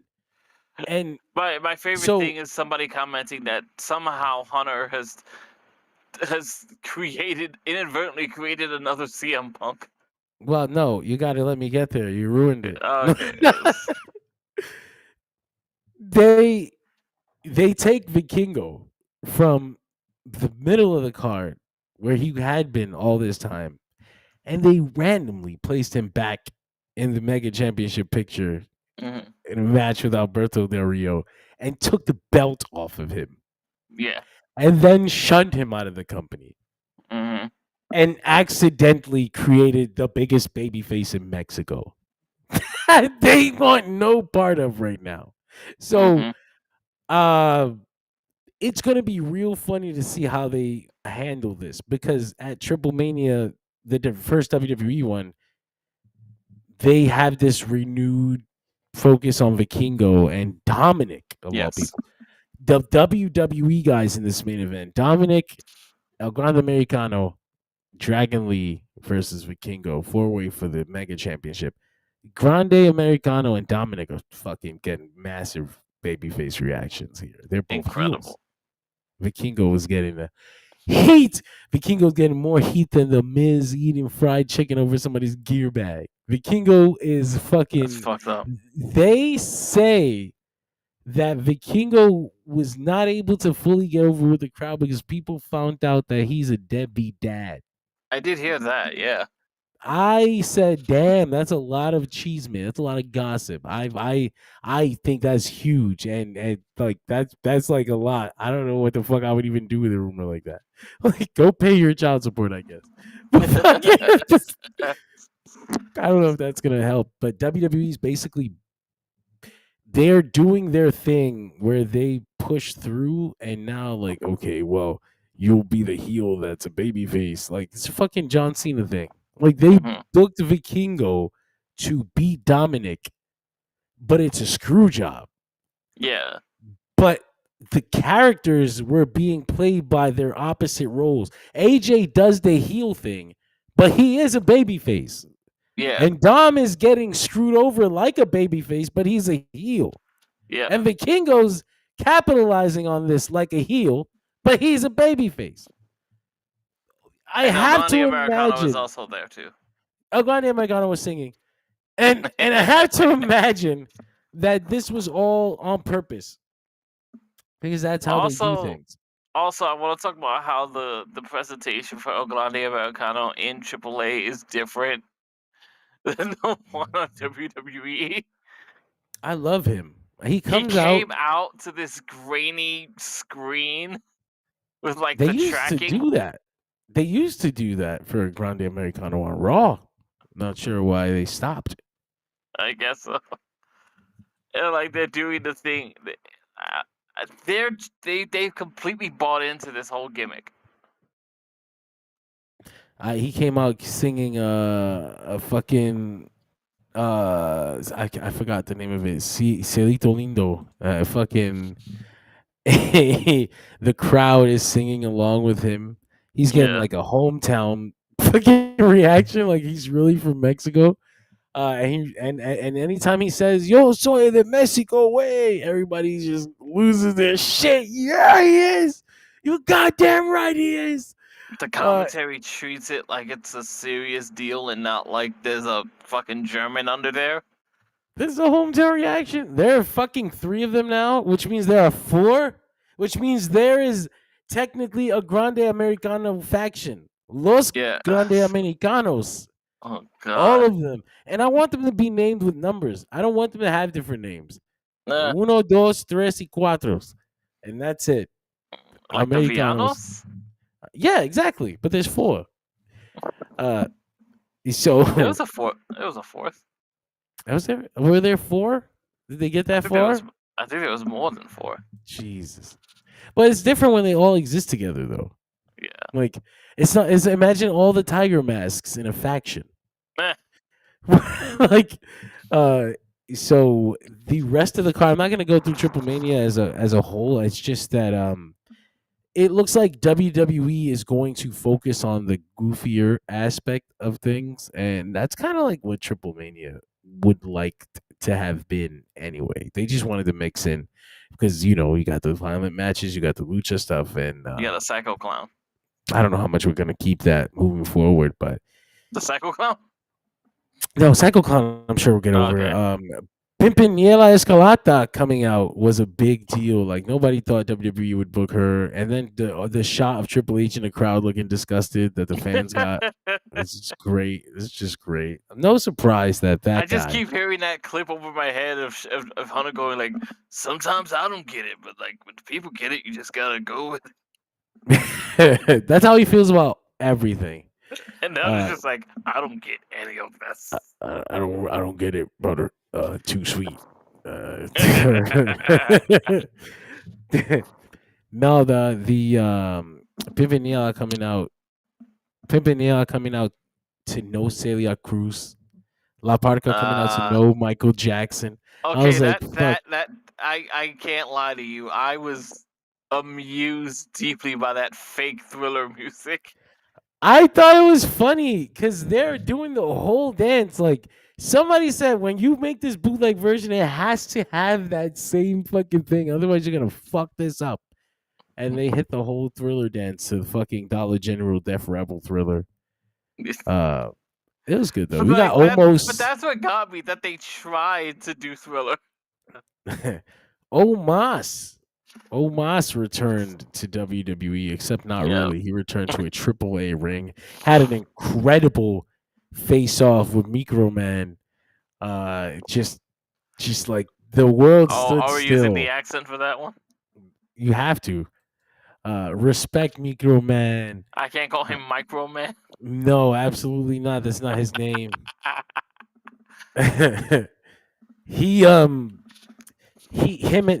and Omos had a stare down. He's a mini, and he can't be more than 2.5 feet tall. And Omos is legitimately 7 feet, possibly taller. And so there's like 4 or 5 actual feet in between them.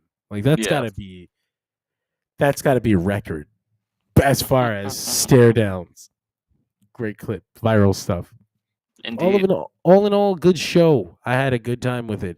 I think that they're doing a Worlds Collide in September, though. I was like, yes, I'm a little caught off guard by how hands-on they're being with AAA. I mean, it is really NXT Mexico now. I was like, this is kind of crazy. It feels crazy. Triple H and Shawn Michaels in charge of things with Undertaker. These 3 white men running the Lucha company. Well, it's crazy. Okay, so I remember hearing that Jeremy Borash had been attached to it. He said it's Triple H. That might as well be Triple H. It's Triple H's guy. Conan is still there to attempt to oversee. I like his commentary. I like Conan's commentary. I wasn't a fan of it. He's so fucking rough. I love it. I love how all 3 of them come together because he sucks. Like he sucks, but it's endearing. It's I'm glad we agree he sucks. No, he sucks.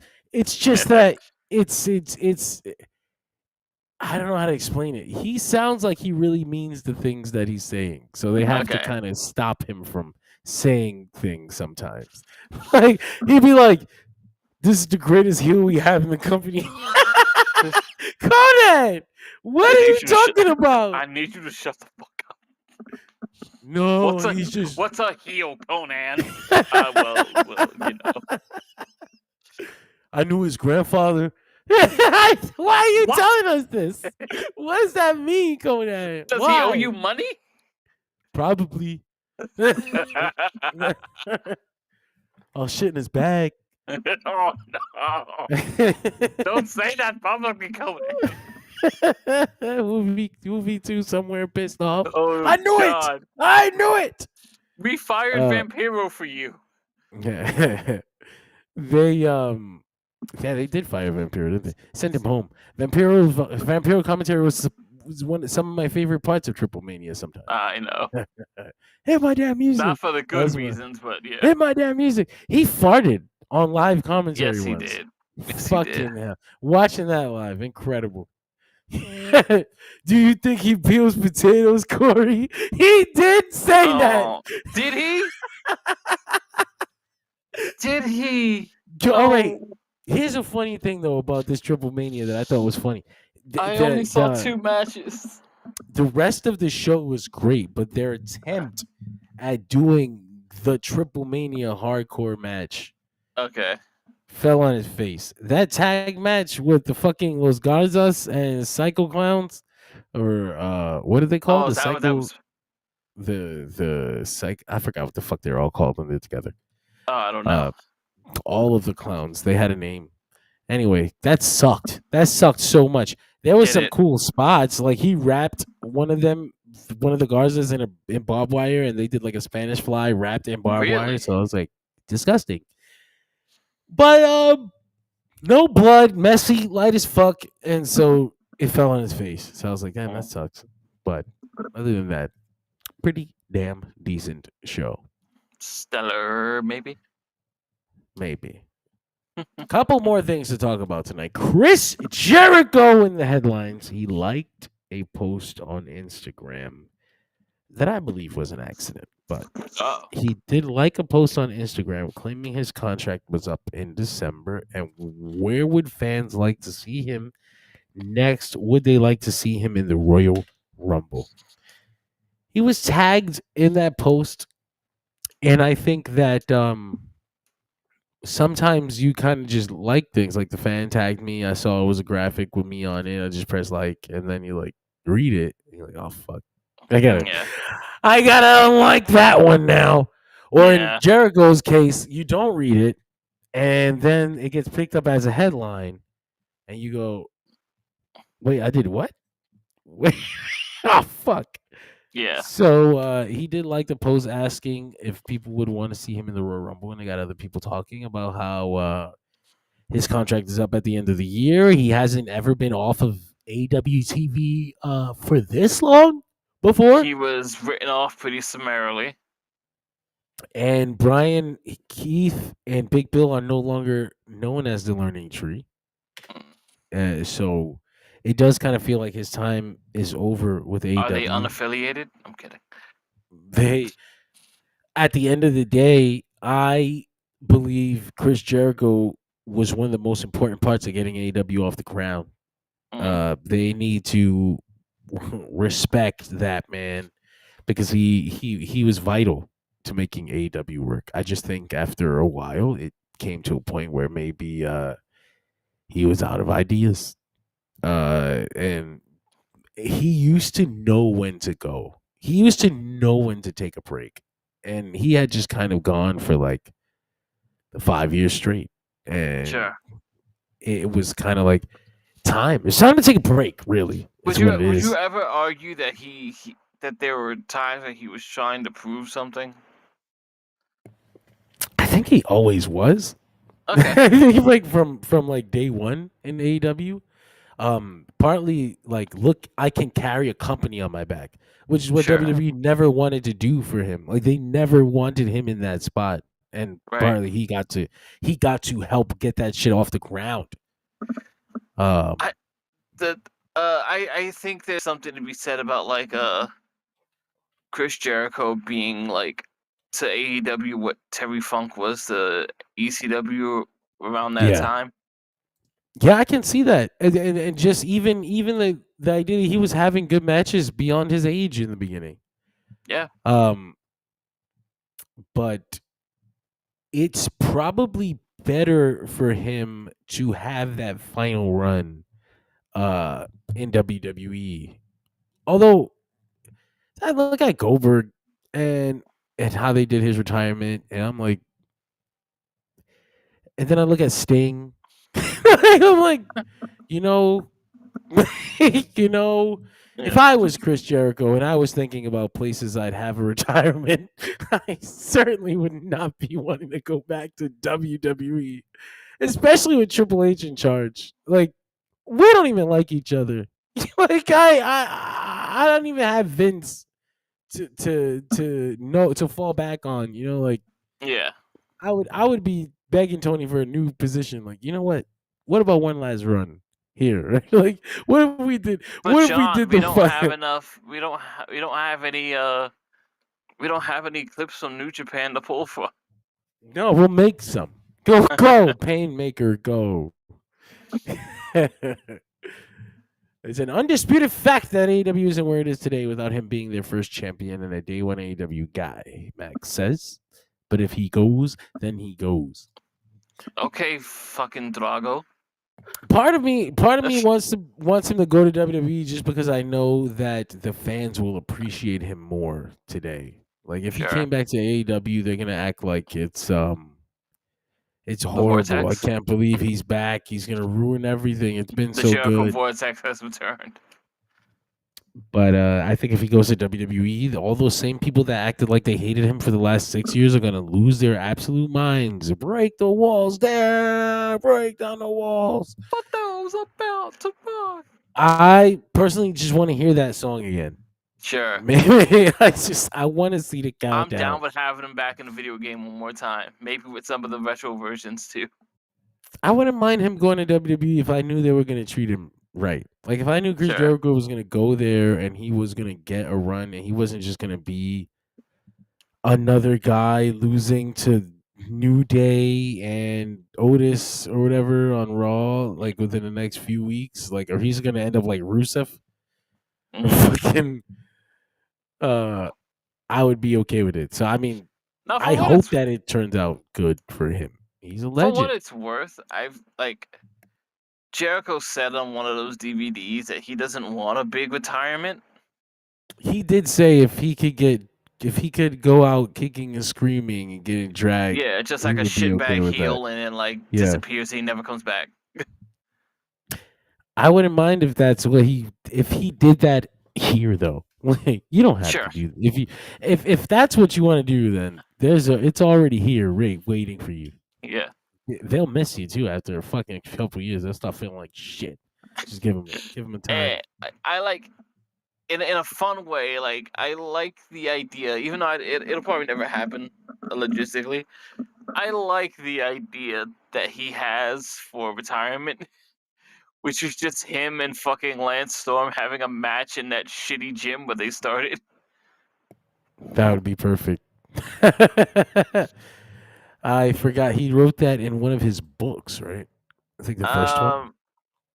I don't remember. I didn't read any of his books, so I can't source it myself from that. But I know that's a quote from him. Like, yeah, I'd love to have the match with Lance where we started for like 5 minutes, and then that's it.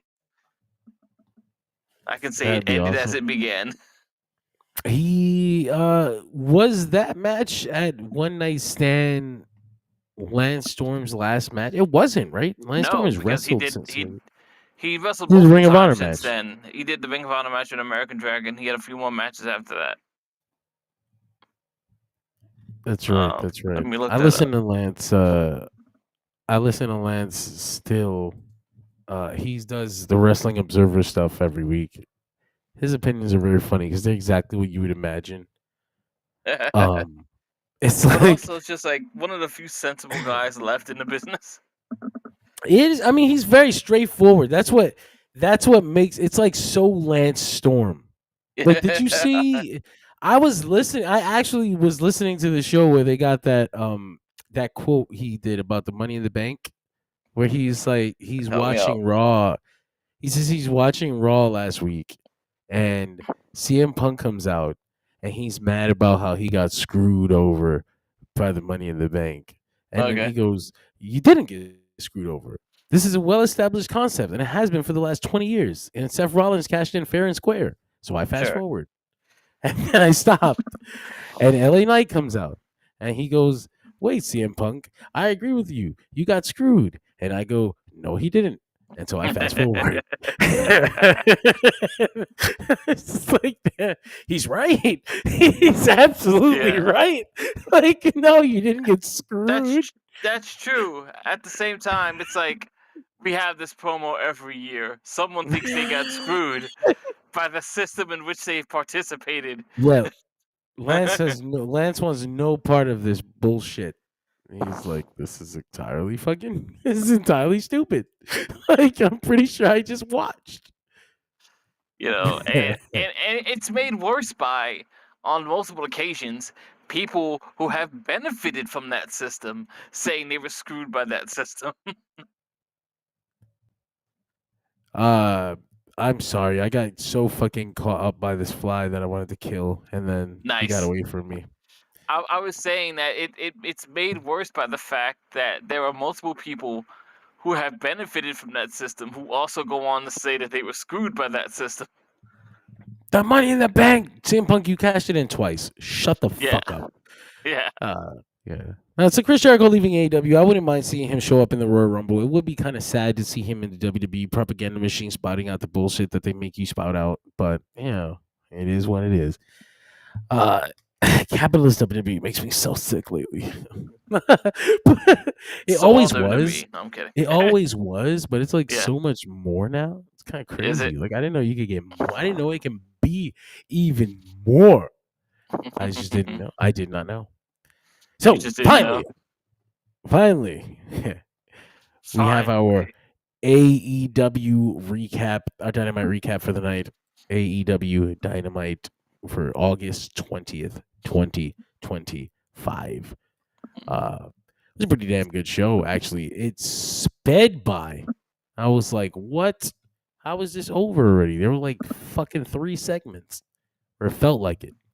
The show opened up chaos as Will Ospreay comes out and cuts a little promo. They said they were going to do a face-to-face with Jon Moxley, but it didn't really get there. They did. Ospreay comes out and he talks about how he wasn't cleared to wrestle, so he asked for a lights-out match so that AEW wouldn't get in trouble. It's nobody's fault if it's unsanctioned.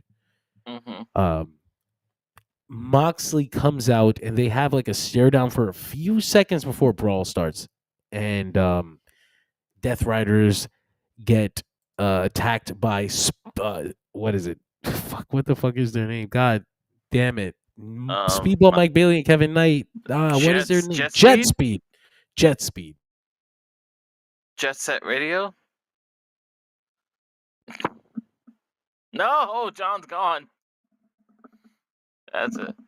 Oh man, I actually never played Jet Set Radio. It was just a game I'd heard of. I think John's back. Are you back, Johnny? Jonathan? Oh, I hear sounds. I hear I rustling. yanked my whole microphone out trying to figure out Jet Speed. So yeah. I've decided Anyway. I decided Jet Set Radio is I a have to better adjust name. the audio because I can't hear Greg. Oh no! Fucking hell. Production here is at an all-time high. Yes, we get paid, baby. Anyway. Fuck you, Jesus. Fuck you. I'm not. I am raw like a Monday night. Raw like those 2 hours that put you to sleep on Netflix. We are here. I only end up watching like 45 minutes of it, and then I have to go to work. I don't have that luxury, so fuck you. I have to watch the whole thing no matter what. Anyway, I did like one thing. I know we're doing Dynamite, but since it came up, there was a cute moment. Huh? I said no, I didn't. There was just a cute little moment on Raw that I thought was really weird until I saw the context of it. Like, do you remember the segment where they just hold on Rhea Ripley staring at the wall? Oh yes, that was actually really funny. Where she kind of is in the hallway where she fucked up her shoulder, and she kind of looks at it. Like the context did not actually occur to me that was the same one. No, because I don't fucking remember the wall. I remember the chair bouncing off her head. It's such a distinct wall. I can't forget the wall because it's so fucking colorful. What was distinct Bru- was the way that chair just bounced off her skull. I had just seen the WWE Unreal where they showed the footage for that Oh, again. did they? Yeah, it's the Rhea Ripley thing. She talks about she threw her own shoulder into the wall and fucked everything up. She It's hilarious that the anyway, fucking injury wasn't the fucking clank of the fucking yeah, steel against her head, but the the shoulder chair later. the chair is like nothing. Like that's just work. So yeah, we had like 3 segments in one for the first half hour of Dynamite. John Moxley and Will Ospreay do their face to face, but it doesn't go for very long before Brawl begins with the Jet Speed and the Death Shocking. Riders, and Tanahashi runs out, and then we get our first match of the night right from this brawl. The bell rings. The Jet term Speed run is used with a level of. It's loosely. It's used loosely. Yeah. Because I could say Tanahashi tries to run to the ring, but then Tanahashi briskly hobbles to the ring. yeah, Tanahashi rushes to the ring. That's what I should have said. Do you think it's time for Tony Schiavone to get off of commentary, especially on Collision? I No. think that Tony Schiavone is tired. I think Sure. they give Tony Schiavone 2 jobs, and he's old, and he doesn't need 2 jobs when he can just have 1 job. But they don't really have people to replace him. Ian Riccaboni is not available that way. Is he not? And no, he's just not. Otherwise, he would be the guy. Like they're very happy with his work. And Does he he's have a probably, second job? His second job is being a father. He doesn't want to. He doesn't want to take more time away from his family, so he doesn't want to be on the road like that. I mean, I And so they respect that gave him, choice. yeah, especially when you have a good enough job. He's like, I like Yeah. Ring of Honor. I like my job a lot. Call me when you need me, though. I'll be there. And so they have him fill in. But if in a perfect world, I would want Ian Riccaboni to be on the commentary team more permanently. Okay. Good night, Mac. Thank you for covering WWE's WrestlePalooza on ESPN. Because I was like, how the fuck am I going to watch both these goddamn shows and cover them? Watching them is one thing. Paying attention to both of them enough to do coverage of both of them is practically impossible. Live coverage, anyway. You could do back to back and then do review shows the next night. That's not a problem. But you're talking about live written coverage. And AI does not know how to do this yet because believe me, I would fucking let it if it knew how. Can you imagine what it was like to actually run a wrestling website during the Monday Night Wars? You had friends. You had a friend. You had to have more people. Like if you have a second person watching the other show, you're fine.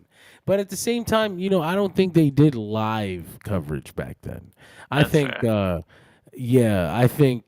you could watch the show and then watch the tape show and then do it all by morning. That's fair. Fine. Yeah. God, the speed of information really mucks things up, doesn't it? It does, because now I'd be feeling anxious if it didn't go up within the first 2 minutes. The fucking match has been over for 2 minutes. I haven't got results up. This is crazy. So yeah, the Tanahashi and the Jet Speed boys defeat the Death Riders at the Tanahashi pins Yuta.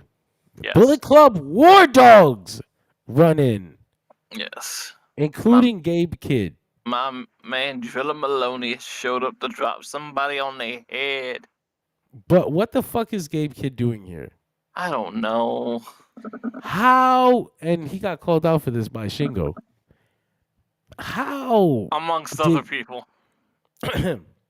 He missed the G1 because of injury. Yes. The G1 Climax. And he returns to action in an AEW ring. Which I guess favorite repaid because Kenny Omega returned to action in a New Japan ring. But still, that's so crazy. And it makes no sense at all. And there's no explanation for it either. Nobody is saying anything. It's just like, it is the way it is. I love how they kept trying to portray, they kept pushing the portrayal that the War Dogs are there as mercenaries, aka just like hired thugs. But like, what was their goal tonight? Like, what are they supposed to be doing? I think that they are hired by the Death Riders to just fight. I imagine they're just henchmen. You're You didn't just have enough of henchmen, those, war John? dogs. No, you can never have enough henchmen. Says There the was Gotham crime lord. a great Edge and Christian segment after this. Okay. I loved it. It's the first Edge and Christian. Excuse me. That was It's the weird. first Edge and Christian. As I like, stare out- at you, okay. There we go. Their first kind of in-ring promo segment as baby faces together in a long time. Kind of that they didn't say it because I don't know if Well. they legally can, but that get your 5 seconds, 5 second flash photography or whatever. Yeah. Although, I guess babyface promo would be stretching it for Christian at this point. For sure, because they made sure to kind of push the fact that he's still a heel completely. Yes. As a matter of fact, Edge comes out, he gets the big reaction. Christian comes out, he grabs the mic and immediately goes to tear down the town. You fucking ugly pieces of shit. Edge is like, wait, like that's not what we do. Hold on, we're fucking baby faces. Why are you doing this? Christian says, you told me to go find myself. And so I went home and I looked deep and I realized that I am perfect exactly how I am. I don't need to change a thing. And so Edge says, some situations you need an asshole. And Christian, well, he's my asshole. So funny stuff from both of them. And all I Edge, need right now is a hug and a kiss. They To seal the said deal, baby. they were able to bypass the complete turn character arc by having them say, actually, we realize we need each other Right. and we're gonna accept each other the way we are because we just need the help. It's So- like, I'm gonna help you with your FTR problem. You're gonna help me with my whatever His- problem. his own problem that he created on his own. My Like, matriarch problem? What did he yeah, call this- them? They are the matriarch, and they are Okay. also right. Like The they are matriarchy. in the right. They are entirely in the right. Everything is they this do. the week of heels being in the right? How can you call them heels? Like because they're being booed? No, I don't even know if that's enough. They've done nothing wrong at all. Like they've done nothing wrong. Christian fucked these people over and over and over and over, and when they finally got revenge, they are the bad guys. How? They haven't even done anything despicable. Like, sometimes you have to have them shoot a puppy just because you Sure. haven't had them do anything. Like they haven't even done that. And then so we doubled down on them as baby faces here, I thought, by Nick Wayne appears on video and he reveals that he's injured, but he's always one step ahead. And they play a video where Killswitch comes back to life and he's wearing the Luchasaurus gear. First of all, Luchasaurus had a real ass illness. He was really gone, and he's scary because we lost Brody Lee that way. So to see him come back here is like a Really? big ass fucking yeah, it was a big deal. I didn't know when he would wrestle again at all. If it was a lung infection, and it was oh my real god. bad. Yeah, it's literally like eerily similar. It was like Yeah. horrifying. But he returned, and that's a goddamn big moment. And like he returned to get revenge on Christian. Why So would he it would be be a fair heel? to say it would be fair to say that like a Luchasaurus spot was always planned for this segment, and then they had to put him in the actual match. I would think so, or at least he was planned to return in the match or That's something. what like I that. meant. Yeah. Yeah. Or There Nick wa- Wayne is lying. Sure. Because there was no report of an injury. It's just kind of came out of nowhere. Okay. Sure. These pieces all fit very suspiciously well. But yeah, so Luchasaurus returns. He takes out Edge and Christian and stands above them to end the segment. And again, I can't see how he would be a heel in this situation. There's just nothing. Like, he's been wronged. And Edge is in the way. Like, Edge tried to hit him. So what if he's a good guy? You get a choke slam too, you old bitch. What the fuck? So yeah, that was great. I really liked all of that. Of course, I love seeing Luchasaurus come back, but Edge and Christian was just great here. It's sort of one of those things that when two bad people fight, did any one of them turn good, or are they just two bad people in a fight? They're just two bad people fighting. Yeah. I would just like them to acknowledge that the matriarchy is right. Like, I want commentary to be like, no, they have a point. Like, why are we treating them like they did something wrong? Like, oh Sure. no, they attacked Christian. Yeah, they attacked Christian. I'm glad that they did. What are you saying? They had stood up for themselves finally. John standing up for complex storytelling in his pro wrestling. Jesus. We had a tag team match of the year contender. I want to say randomly. It was the finals of this tournament. And it was FTR, Brody King, and fucking Bandito. And that is 4 wrestlers Still of such a high weird fucking tag team. caliber. Brodito, baby. I think sometimes tag teams that come together randomly like this and work out really well are the best. It doesn't always happen that way. I just keep wondering if they can actually have conversations. They talk to each other. You know, Brody King strikes me as the really, really compassionate type. I don't know how to explain that. I believe he would learn to speak enough, Okay. at least, to communicate with his tag partner. This match was awesome. There's fucking crimson masks, stolen lucha masks, near fall after near fall. Match of the fucking year contender. It goes 30 minutes to a time limit draw, which when they started doing the calls, I was wondering if they would. As a matter of fact, when they said 5 minutes remaining, I was like, oh, there's your out. Because I just kept thinking about that report about the fucking Hurt Business or Hurt Syndicate not wanting to drop the belts. Sure. And then to FTR. So I'm just like, fuck. Like, who, like, they just ruined it. Like, when they said 5 minutes remaining, I was like, oh, there goes, it's triple threat.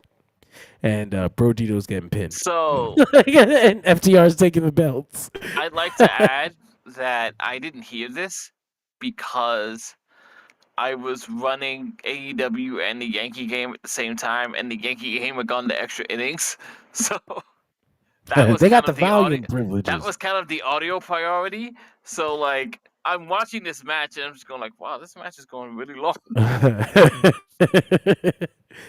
You see Bandito just begging the referee, why didn't that count? Why? They did. He's funny as hell. They did a thing where the bell rang for the time limit, but Bandito just kept wrestling. He just went. He goes and he hits his finisher and tries to pin him anyway. Good work, and Bandito. then- Love yeah. the enthusiasm. Wait, if I just do it anyway. But it is announced that it's a triple threat match for the World Tag Team Championships at Forbidden Door. Brodito versus FTR versus the Hurt Syndicate. As Stokely looks on, deeply dejected. Stokely Hathaway with a new problem, Bandito and Brody King. And no hose. As if he didn't have enough problems. So yeah, that'll be great. I can't wait for the pay-per-view. But 30 minutes on a 2-hour show is a big chunk. So we don't have much left. Hangman Adam Page calls MJF out to the ring. But MJF plays I a have a video nit to pick with this segment. to reveal that he has kidnapped Mark Briscoe and he's going to set him on fire. By the way, If Mark Hangman- Briscoe crossed an ocean to fight MJF on He purpose. did. He did kind of get himself into this situation. Yes. He wasn't even supposed to be here. So thanks, Mark. I'm not. So Go home and jump on your trampoline, Mark. he's gonna set MJF is gonna set. If you Mark get Briscoe. that reference, by the way, I love you, and you're probably nearly 40. I'm just not booked. So I'm not involved. Come on, you can come anyway. I need you there. I really want you to be there. I really do. MJF is gonna kill Mark Briscoe if Hangman Yes. Page doesn't. He's agree going to his light him demands. on fire. He's the World Heavyweight Championship can change hands via disqualification and countout. MJF is such a fucking screwbag. He acts for the opposite of what other people would ask for. This man just asked for extra rules in his World Championship match. And he wants his contract back. This match will not cost him his contract. Hangman says, yeah, man, whatever. And he runs to the back to save Mark Briscoe, hopefully. And I just thought, like, he should have called the cops. I would have called the cops. I'm calling. No! Actually, I don't agree to any of these demands. And I'm calling the police. This is fuck you. Where's Tony Khan?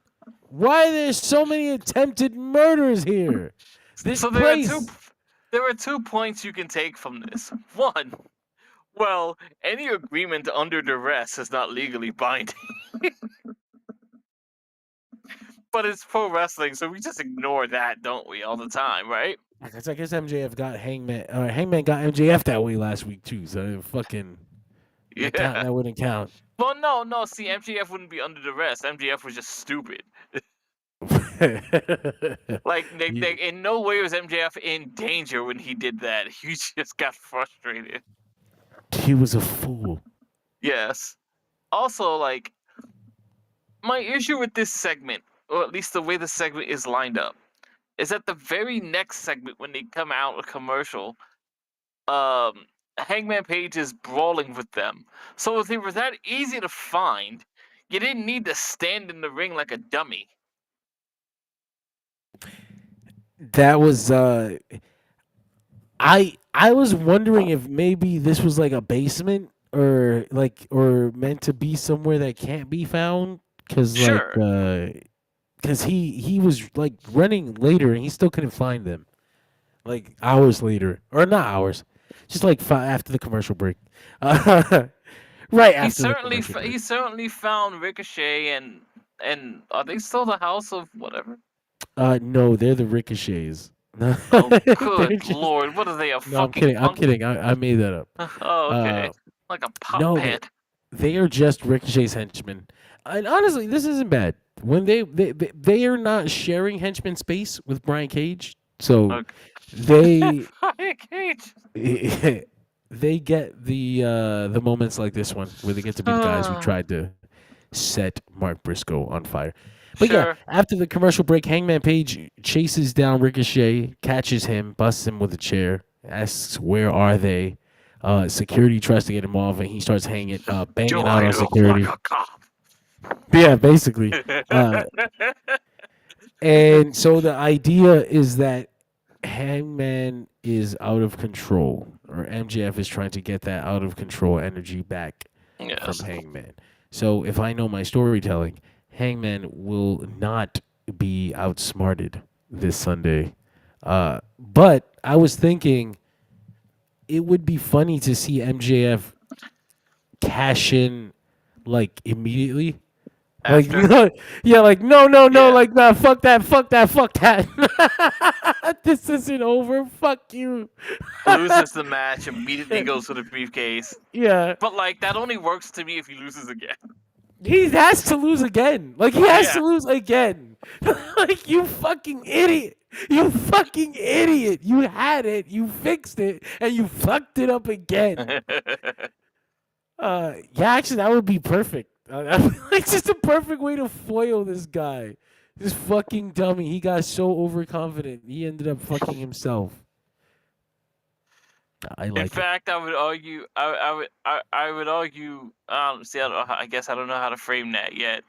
But like in my head, it would be even funniest if like he gets the contract, forces the referee to do it, and then just immediately gets lariated.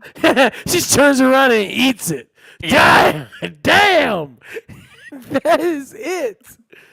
That'd be good. It'd be good. I can't wait to catch the show this Sunday. I forgot there's a counter program from WWE on as well. Oh, is there?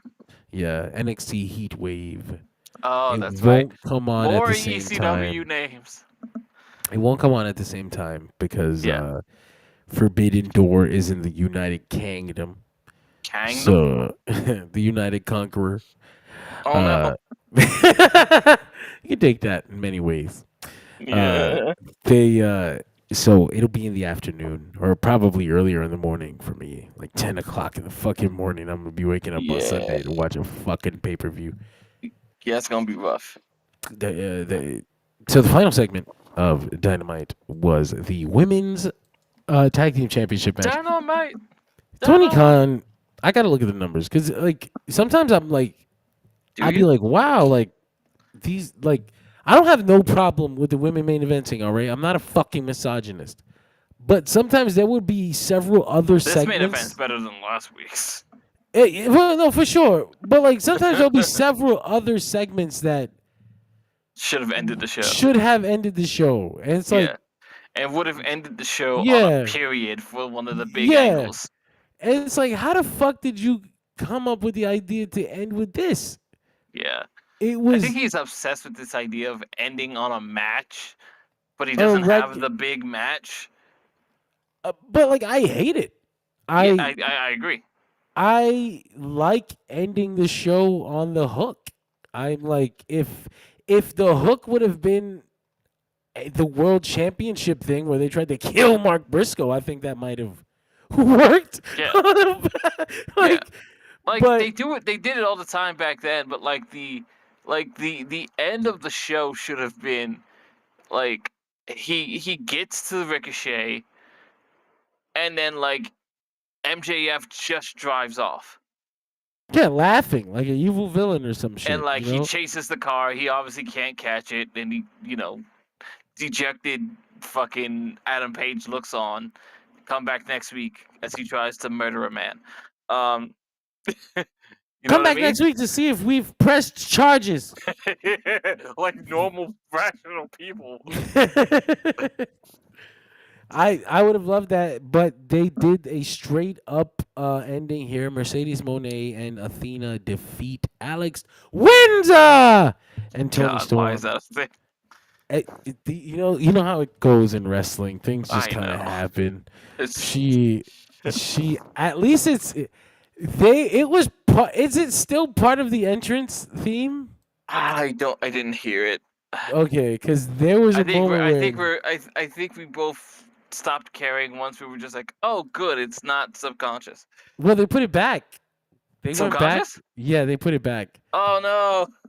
But there was a moment where it had like a Def Rebel intro soundbite, and it was like Windsor. I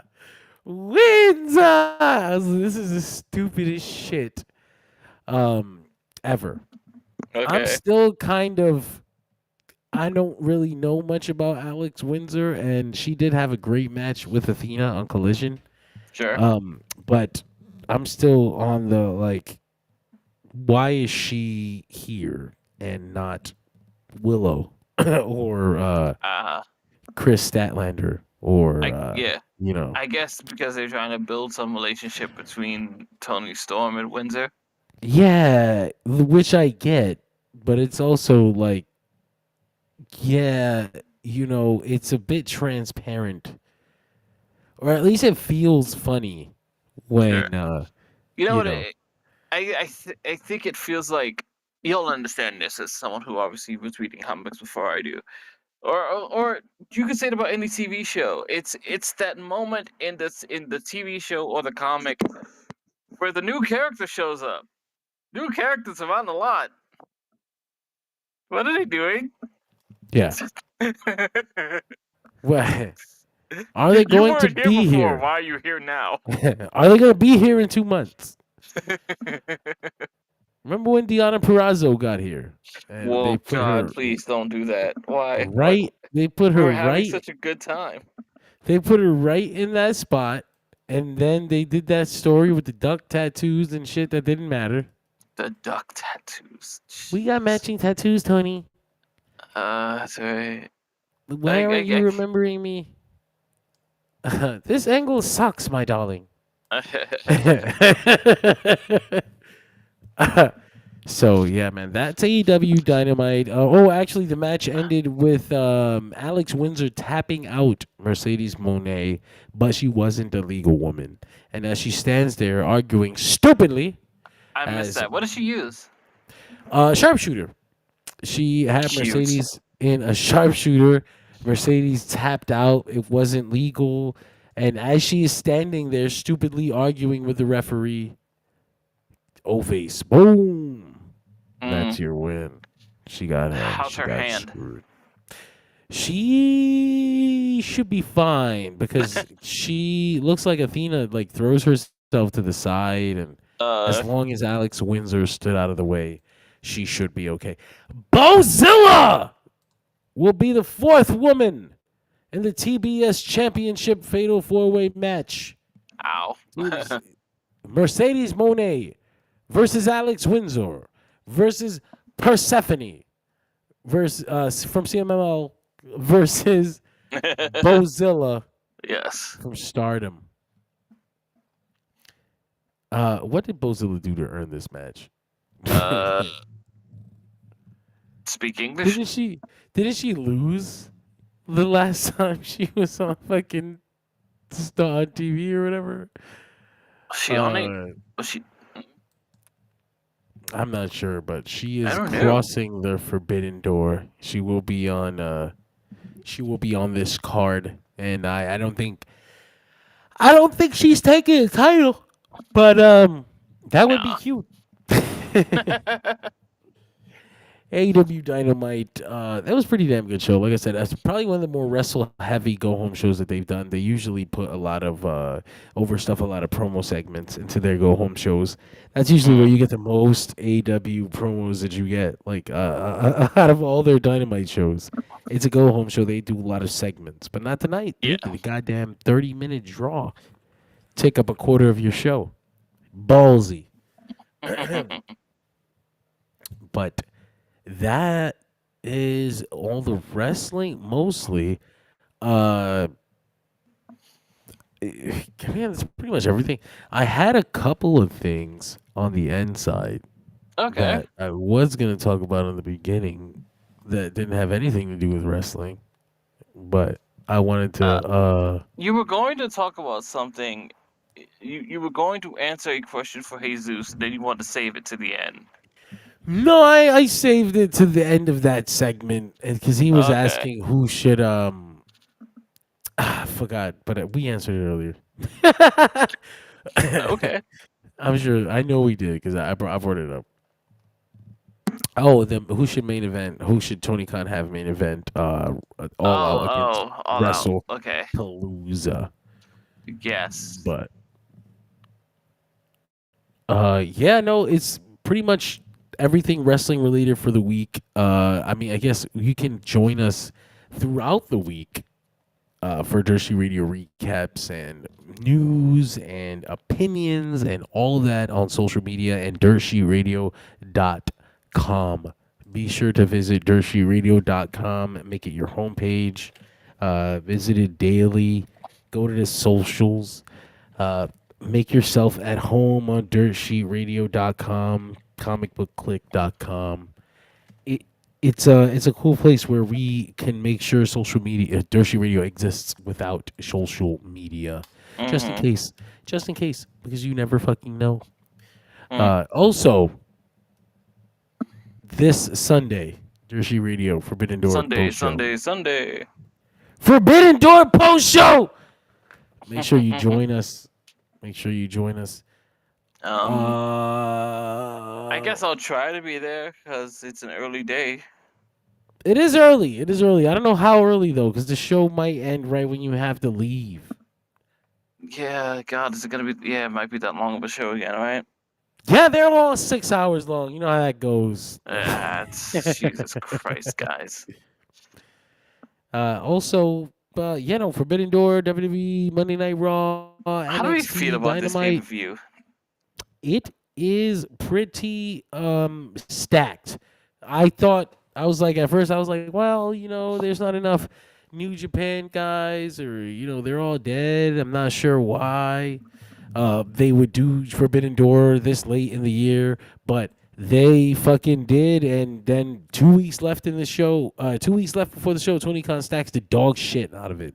It's like a lights out cage match. Edge and Christian return. Nigel versus Zack Sabre Jr. Sure. What the fuck? I've definitely seen some interesting reactions to the Nigel and Zack Sabre Jr. match.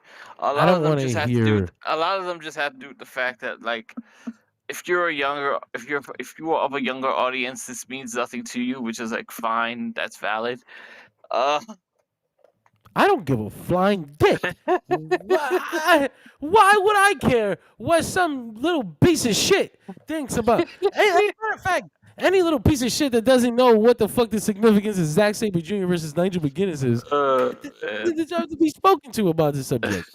Just move on. Go watch fucking Yeet Man or whatever the fuck you're into.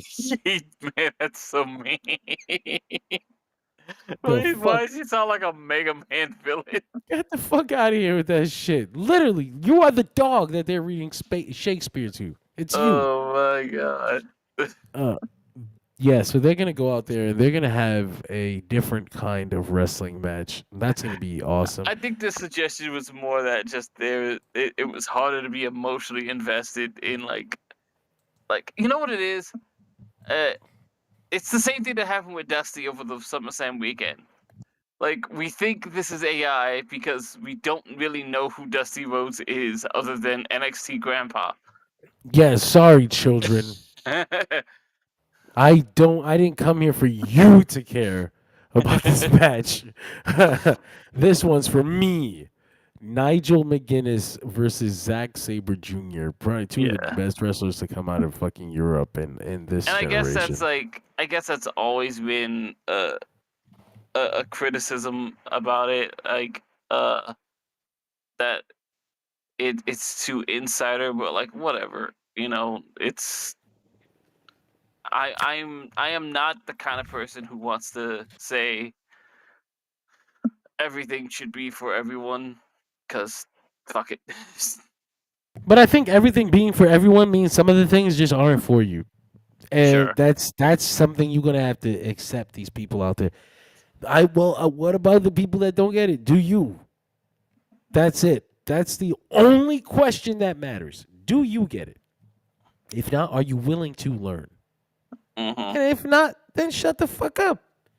What the fuck? What do you even want to speak for? Just to be heard? Sure.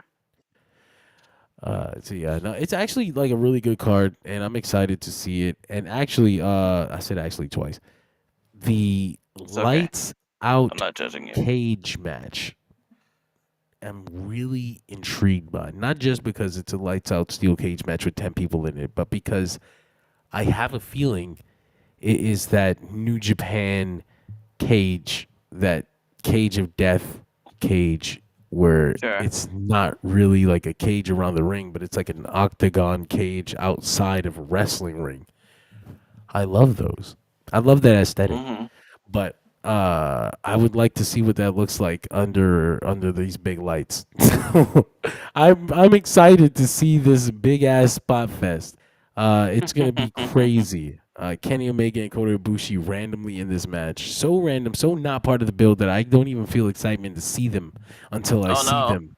Until I see them on Sunday, like they're not. Are they even here? Like, is this happening? Yeah. So that's gonna be great. But yeah, man, check it out. Dirt Sheet Radio. We're always available, always live, always doing more content. They might add more stuff on Collision. You're right about that. And yeah, I do wish there was more CMLL talent on Forbidden Door. Uh, I it's almost at a place where it's like I don't know if this is timing or if the Forbidden Door thing is kind of dead because AEW is a Forbidden Door. Like every Sure. fucking episode of Dynamite, you can have 5 promotions people represented. Like I think they're missing like um a theme to the show other yeah, than outside, like vaguely, like you said, the theme of outside participation doesn't work anymore when like Ishii just shows up. yeah. Ishii is in the conglomeration. Hechi Seto's in the Don Callis Yeah, family. You know, like you know, like Takeshita's just jumping both sides of the wall yeah. constantly. He There, won there the were G1 Climax without no Forbidden Door show. we had a whole series of episodes based out of us being in Arena Mexico that had nothing to do with Forbidden Door. That was so good. It's Yeah, like they were great shows, but like if that was Forbidden Door, you'd be like, wow, what a really cool pay per view they put on. You know, I think, and not to say I'm fucking stealing a theme here, but like, you know, maybe if this was like the World X Cup or something like that, like I was I think almost these gonna shows suggest need that. it. I was gonna Yeah, suggest that. Yeah, it's World X Cup or a international representation tournament thing, like 1 day round robin tournament. You know, like some wild shit. some sort of theme that really brings this whole gimmick together, because otherwise it's just like, yeah, guys show up, even though some of these guys have just been showing up. Ishii for some reason has just been hanging out here and hasn't gone back home. I really Y- liked that Willow girl. you know, Ishi, I sent you the Ishi. clip. I don't know if you ever watched it. It's like fucking Ishii playing Wrestle Kingdom on YouTube. I did. I did see that. I love how he really has like just become part of the AEW locker room. Yeah, He's just yeah, I be here. And I know they want me in Japan, but I just try to be here. yeah. Like I think of like being in the bathroom when you know they need you at work. Like, no, but if I just stay here long enough, they might forget. Oh my Like, god. they might not call me back. I love him. I love him in AEW. I love his deadpan reactions to all the fucking goofy conglomeration shit. And the fact that Willow Nightingale won him over and was able to get a hug from him. Which Yeah, I think we need to I think we need to completely revamp or just re-examine the entire theme. Maybe even, I know people love it. It's such a weird inside joke that doesn't work anymore in 2025. Maybe rename the fucking show. I don't think. I think keep it because There's it's nothing one of those forbidden things. about said door anymore. Yeah, but there's nothing like unforgiven about Unforgiven. You know, like it's just a name. And I think it calls back to that original Tanahashi promo, that Forbidden Door promo. It was like one of those legendary moments, and I think they need to be making their moments more legendary. I've always said that they need to be playing more replays and doing more slam of the weeks or whatever the fuck it takes to make those older AEW moments seem iconic, like something you should go back and watch. I remember WWE would play so many fucking clips from the past, and it would be like 20 years in the past, 10 years in the past, 5 years in the past, and it always felt like I gotta go back and watch that someday. You know, like I feel like I missed out. I missed out an important moment, and especially in the age And then you learned WrestleMania 1 streaming. sucked. But I watched it, and I thought I'll never watch that again. But, But what a moment. but yeah, Mr. T was there. So that's Dershi Radio for the week, man. Join us again next week for the Forbidden Door As post we discussed show. retro WrestleManias. No. And for whatever's going on in the world, I'm sure at that point there will be some WWE would have sold, children for pay-per-view money or whatever evil shit My they god. do. Thank you guys. We'll see you next week.